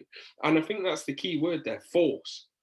I'm being forced or something like that. If I've got a point of view, I'm being forced to say something on a certain extent in case it offends somebody doesn't agree with it. And like you say, we've had many fallouts and I've made my opinion heard. You've all counteracted with something that you believe is correct and we move on from it. It's when you would then sit there and carry on going, no, you need to stop that. Like, why did you say that? You don't say that again and stuff like that. You keep pushing the issue. The only solution to like poor speech is better speech. Simple as. This is why we shouldn't be deplatforming people. We shouldn't be saying like, oh, you said X racist thing on Facebook, we should take you out of the public conversation. No, because all they're going to do is find private conversation and they're all just going to get wound up. That's all that's going to happen. We need to say, no, you're obviously like misguided on this. All right, you get some nut jobs out there who genuinely just like want to stab black people or whatever. Like, you know, they're probably a little bit beyond helping. But like for the most part, there's like people on there who are probably misguided, probably ignorant, probably like raised in a certain environment and made to think a certain way. Maybe they've had a few bad experiences with people from different cultures. I don't know. But, you know, you can still talk to them. You can still be reasonable. It's like, you know, that Sarah Everard woman from London, the policeman. No. So when the story came out about her, you seen people's point of views like she shouldn't have been walking home by herself or something like that. And them points of view, I do not agree with at all. That is a ridiculous statement to make. But you can't shut a person down like that because you don't agree with it. You argue your point against his. You educate them on why that is a stupid comment. And that is how you grow and that is how you learn. And that's the thing now. I don't think it's got to a point where growth and learn is the main key. I think it's got to a point now where it's my point of view is correct and this is what it needs to be. We've also found ourselves in this weird scenario where, for some reason, even though we know this is not the case, but for some reason, the public consensus is that two things can't be true at the same time, when they absolutely can be. Like, okay, so when we take that statement, Sarah Everard should not have been walking home on her own. Okay, well, you know what? She was in, London, pretty rife with knife crime. A lot of unfortunate people there as well who, for whatever reason, they've fallen on the wrong side of the system, and there's a lot of knife crime down there. There's a lot of like young people down there who are involved in gangs. I know that the person who killed her, I don't know, has he been convicted? But the charges against the policeman.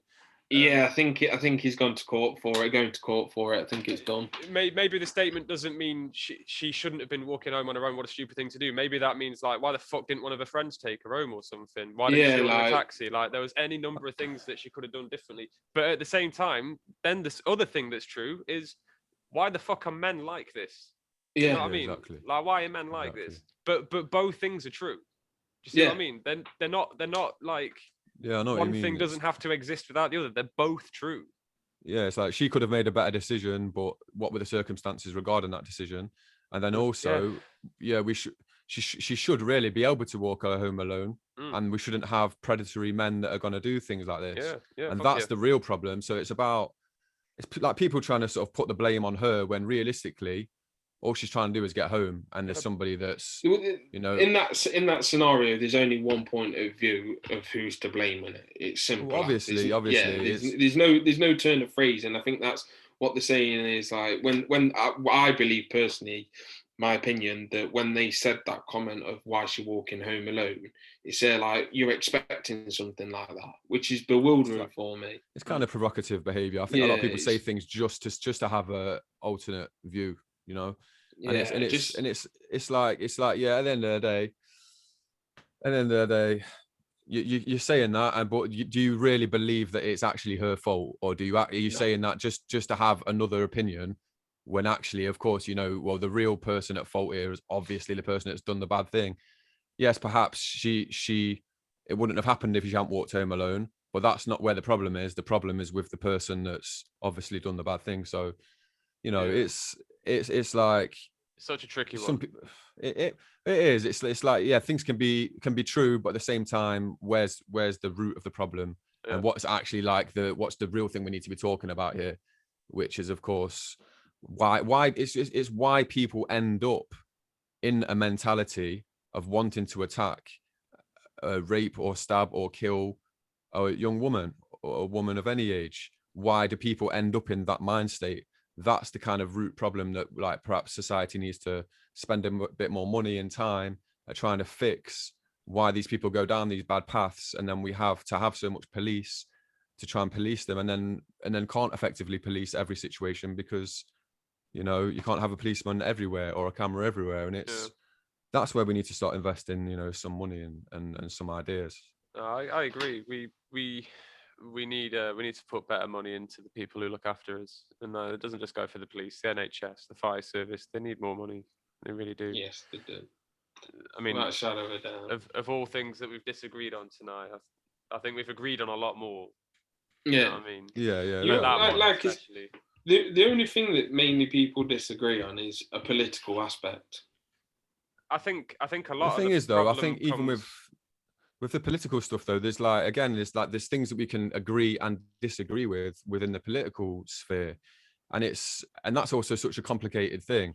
I can agree with someone from the Conservative Party might have a really good idea about something, actually, that I go, do you know what, that's spot on, and why don't you go and talk to someone on the left and let's agree on that idea, and let's actually get that. Not everyone from the right is evil, and not everyone from the left is amazing and good. It's just not that simple. There's complexities within all of it, and there's things we can agree and disagree on within all of it. It's kind of like taking the best things from everything in life and try and make that what we can all agree on, surely, or at least like the majority of us can be reasonable and agree on the things that would benefit most of us. I think that's it. I think that's yeah. You know what? I don't have anything actually to say about that. That's a really good point. Good place to leave it, probably at 12:15 at night. Actually, I've got a better place to leave it. I said to you, Sean, a couple of days ago that I was going to vote Lib Dems from now on, but actually, there's a Labour representative in my area that I want to give a shout out to. There might only be a few people watching this or listening to this, but I just really want to use this platform to give a shout out to this person. She gave me, right, so I'll tell you about her, Sylvia Diamond. Sylvia Diamond, what a name. I walk past this woman every day on my way home from work. She's always walking her dog. She always says hello, like always asks me how I am. She's a lovely woman. Today she comes past my house. I was just sort of like stood outside enjoying the weather. She didn't have a dog with her this time, but she walks past my house and she gives me this, and I'm like, oh shit, she's the Labour representative. Oh hell!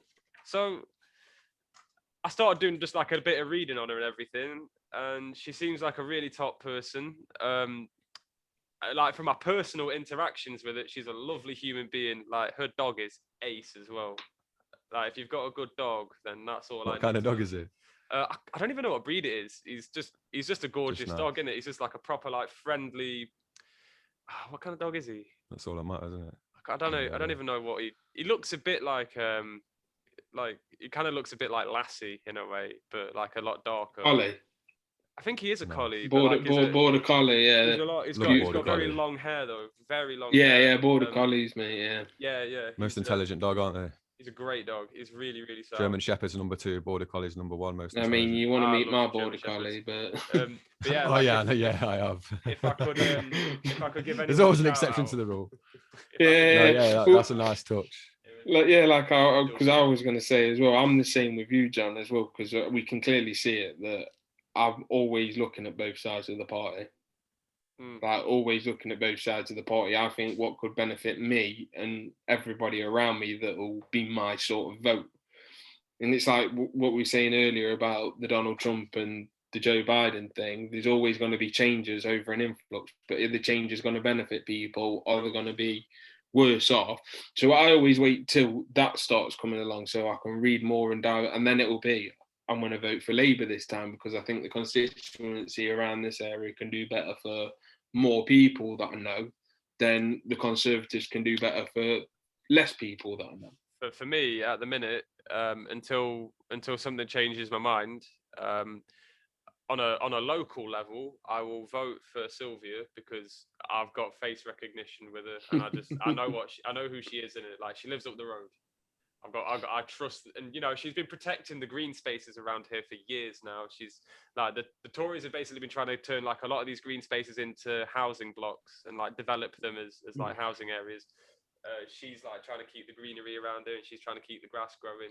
I've got a lot of time for that because I think nature's important. We don't need more houses. We really need those pheasants. Need those pheasants for me to track. That's a different episode though. But I think like on a national government level, I am so over the duopoly that I want to vote for something different. And Sean will tell me that it's a wasted vote. I will laugh in his face and say no, because if I believe in what I'm voting for, I ain't wasting my fucking vote, baby. To be honest, morally, it is like it's true to yourself, but just like logically, it's wasted. I voted for Lib Dems myself. I've done what you've done already. In fact, my first vote when I was 18, I voted for Lib Dems because I think it was Gordon Brown was the prime minister. Well, no, it was the Labour leader. I didn't find anything in him that I found inspirational. And at the time, I liked the Lib Dem leader. I liked the manifesto. So I voted for Lib Dems. I was like, what? Then I was like, what's the point in that? Because they were nowhere near. It was just a wasted vote. I may as well have voted for something that was actually going to make a difference. And voting for Labour or Conservative, you're going to have an input into making a difference. Anything else, unfortunately, even like the Green Party, no matter how great the manifesto might be, and that might be the closest thing aligned with myself. I'm not going to vote for him because the closest thing to actually making a difference is Labour, because they're the most environmentally friendly out of the two, and they fall in line with all the other things that I closely believe in.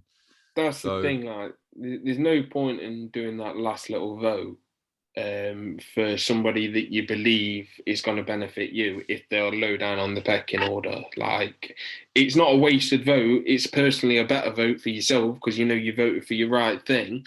Yeah. But statistically, it is a pointless vote. It's the same as in most countries as well. You've got your two major parties, and them two are just going to be toe to toe, toe to toe. And there's always going to be the little ones. Like, remember, was it the Boston Tea Party or something like that? The Green Tea Party, or in America, or something? The Monster Raven Lunar Party as well. Yeah. You just had things like that. You know what? They'd have had my vote. Yeah, they were great. They were great. Personally, you know that's beneficial for you personally. You're like, yeah. But then you're thinking in the big picture, they've got 21,000 votes, whereas the second got 18 million. It's just not going to have an impact, unfortunately. That's the thing, and unfortunately, until, like you say, you either come out with a party that's common ground that can proper muster the votes, it's at the time and space you go with the party that you think will benefit you personally. So, yeah, I mean, it's, at the end of the day, it's up to everyone who they vote for, and you know, I don't want to tell anyone to vote for anyone other than what they want to vote for and believe. It's just at the end of the day, it just depends whether you want to play the political game of making a difference, or whether you just want to completely vote for what you believe in, and that's fine. That's the thing. I humbly reject the game. I reject it. I do not want it. That's fine. Do you know, John, you were saying that you've like got a relationship with Sylvia? Yeah. Well, not a relationship with her. No. But you speak to her and you can wave her at the street and you know what she's about. Yeah. My partner works with the local Conservative one, and I've known him for many years as well. And but I won't side with that vote. Like, it's not anything against him. It's what I believe the policies are, and again, it's all down to the person. Like, always going to sway your vote. Somebody is. Sean will always try and make you vote Labour. Don't worry about that one. I will. I'm a great spokesperson. The thing is, it's like you ain't convinced me, bro. I'm just passionate. I don't need to convince you. You're irrelevant. You don't believe in the game. The thing is, growing up in Forest Fields, I grew up around so many alternative people that didn't believe in the system. They didn't register the name for, the government systems. They didn't vote. And I used to think, like you're being true to yourself, and like good on you for that. Like, I respect you for being true to yourself.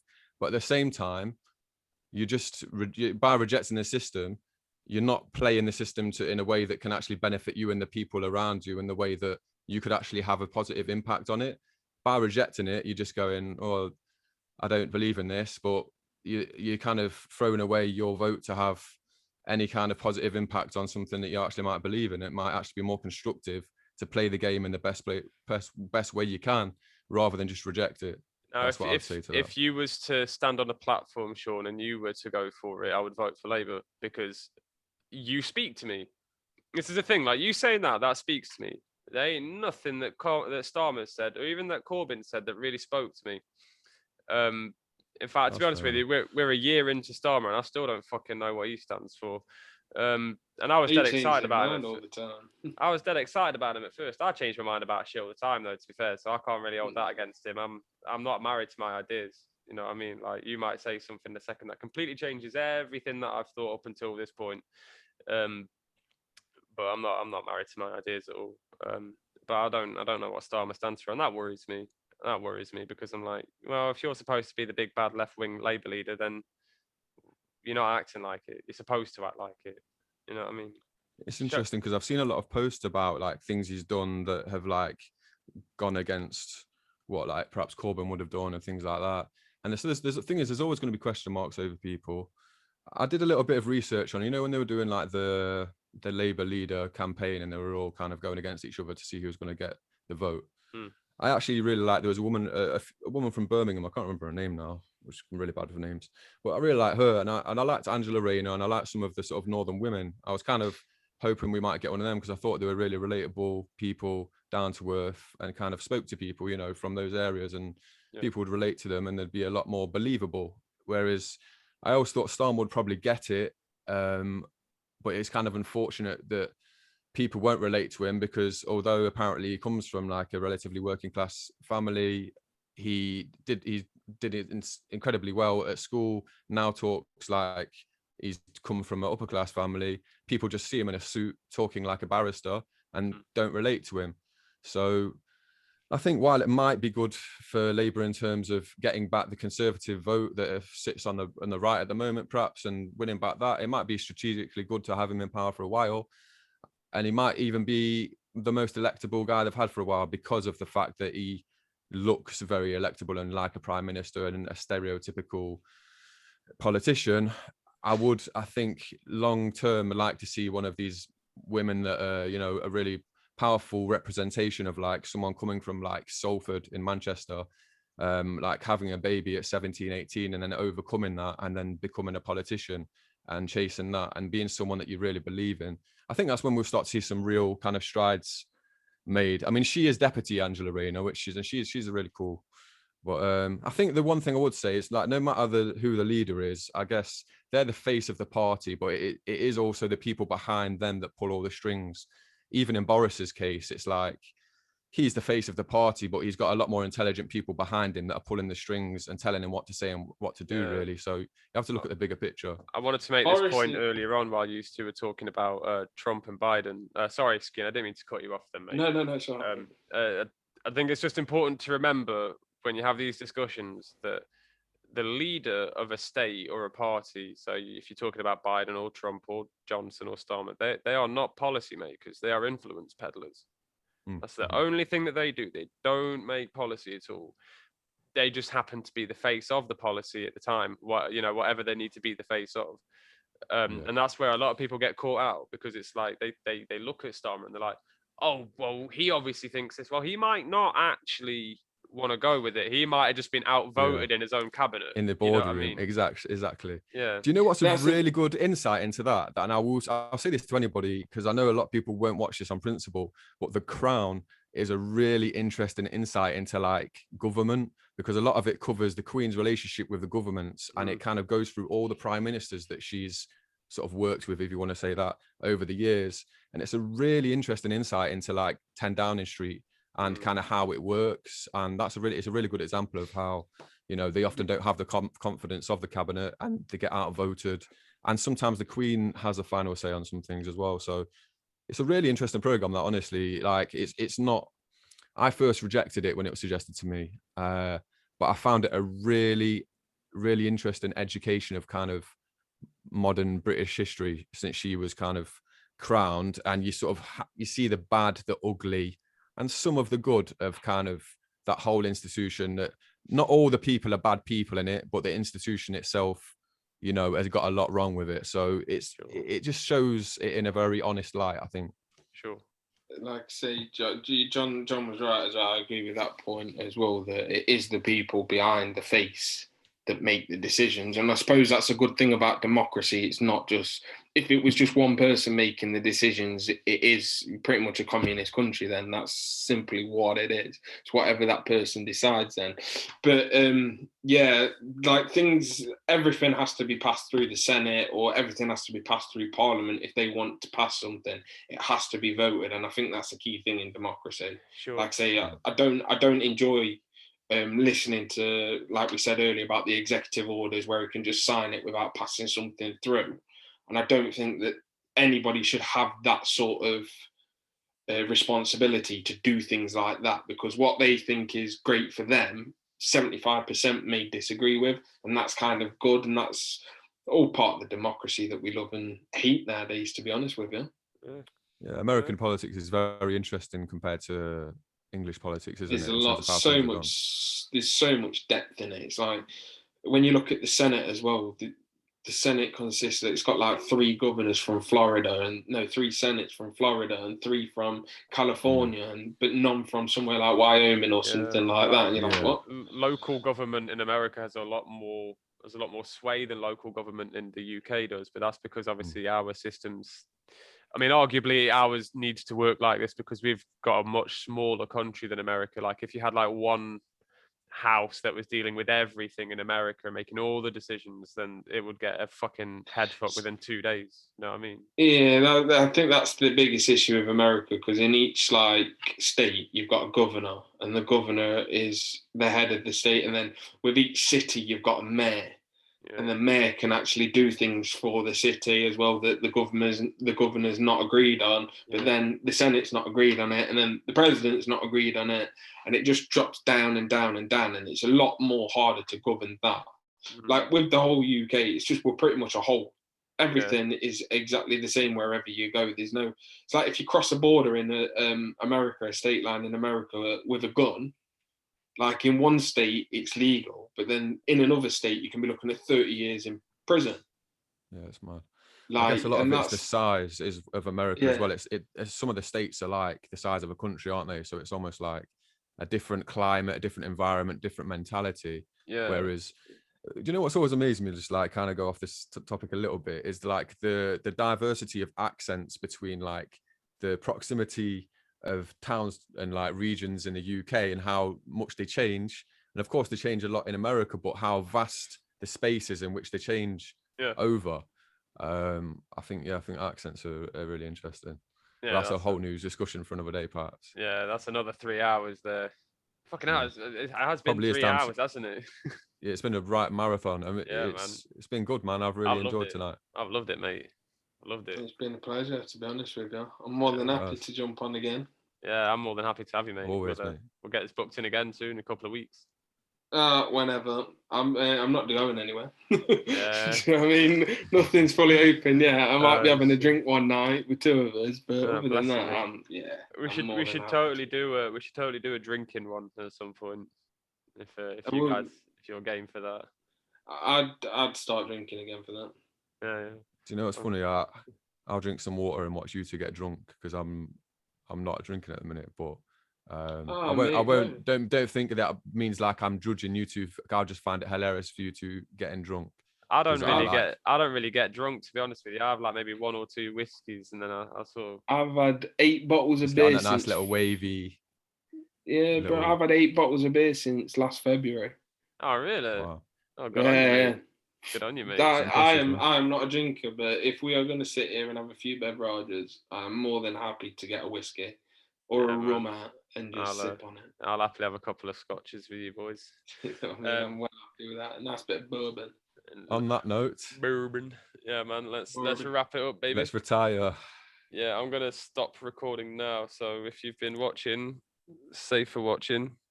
If you've got any messages that you guys all the way to this, serious. Just keep an eye out for the clips. It's easier. Yeah. We'll send you the most interesting shit. Don't worry.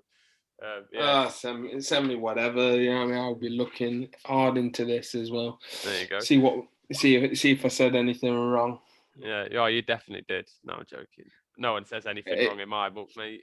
No, yeah. It's always just healthy debate. And the thing is, you can listen back to these things and cringe at moments. Oh, maybe I shouldn't have said that.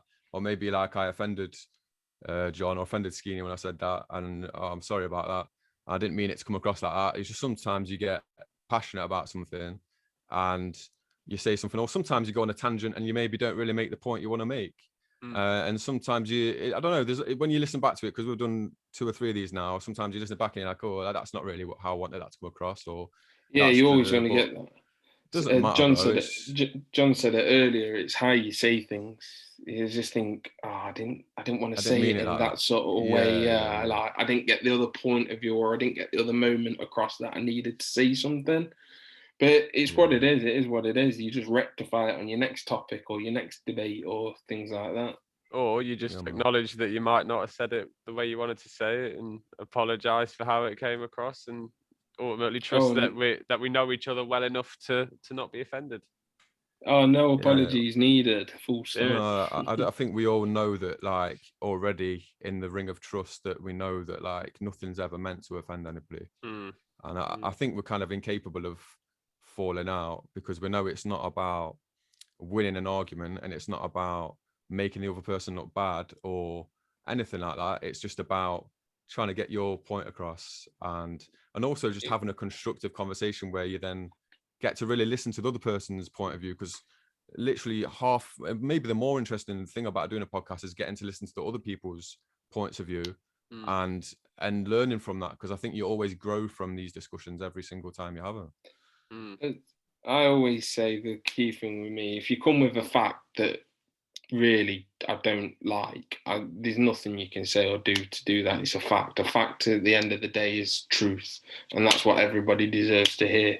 Yeah, that's it, man. The truth always comes out. Because I hate the one saying by Ben Shapiro. I don't know if you've ever heard of Ben Shapiro. Don't care about your feelings. Yeah, that's the one. That little weaselly guy. Yeah, he's so annoying, but he is right about that one. He's right about a few things, but we'll get into that at a different point. I tell you one person as well, Sean. You can watch him as well. His name's Thomas Sowell. He's an economist from America. He's about 90 now, mate. He's got so many books out. One book's called something like Black Rednecks and White Liberals or something like that. Just listen to him. That title is pretty classic. Mate, listen to him. He's got a book out that I've literally just ordered as well, that he talks about how slavery has modernized cultures. So, like in the areas where slavery was massive, kind of modernized slavery, isn't there? Though it's like part of you could sort of say that a lot of what we think is freedom is a form of slavery, like just living, just earning just enough money to keep your head above water whilst doing a job that you don't want to do, just to keep kind of buying stuff to support that system and working for a company that supports that system but doesn't make you happy. That's almost a form of slavery in itself. No. This book is like where he goes back to like where the Europeans were taken over to Asia as slaves and stuff like that, and how this culture's in Asia now built on that as well. He goes into depth. That's just go on YouTube and type in Thomas Sowell. You just see him. He's a black chap and he's got greyish hair now. 90 years old, mate, and he just bosses it. His knowledge is something of the best I've ever heard. Puts all these modern ones to shame. I'll check that. Yeah, Thomas Sowell. I'll send it to you later as well if I can get it. It is epic, man. And his books, like I say, I've ordered one of his books, and the Black Rednecks and White Liberal ones, if I can afford that soon enough, they're like 40 quid a book. What a title. Yeah, vote yes, Sylvia. Vote Sylvia. A dog's ace, mate. Right, I need to press stop recording now. I kept it running then. I was like, this is getting interesting again. Just let it be. Yeah, let it be. Right, what's the Deep South thing called? Chop and screw it. Yeah, there you go. Chop and screw it. Right, chaps, it's been a pleasure.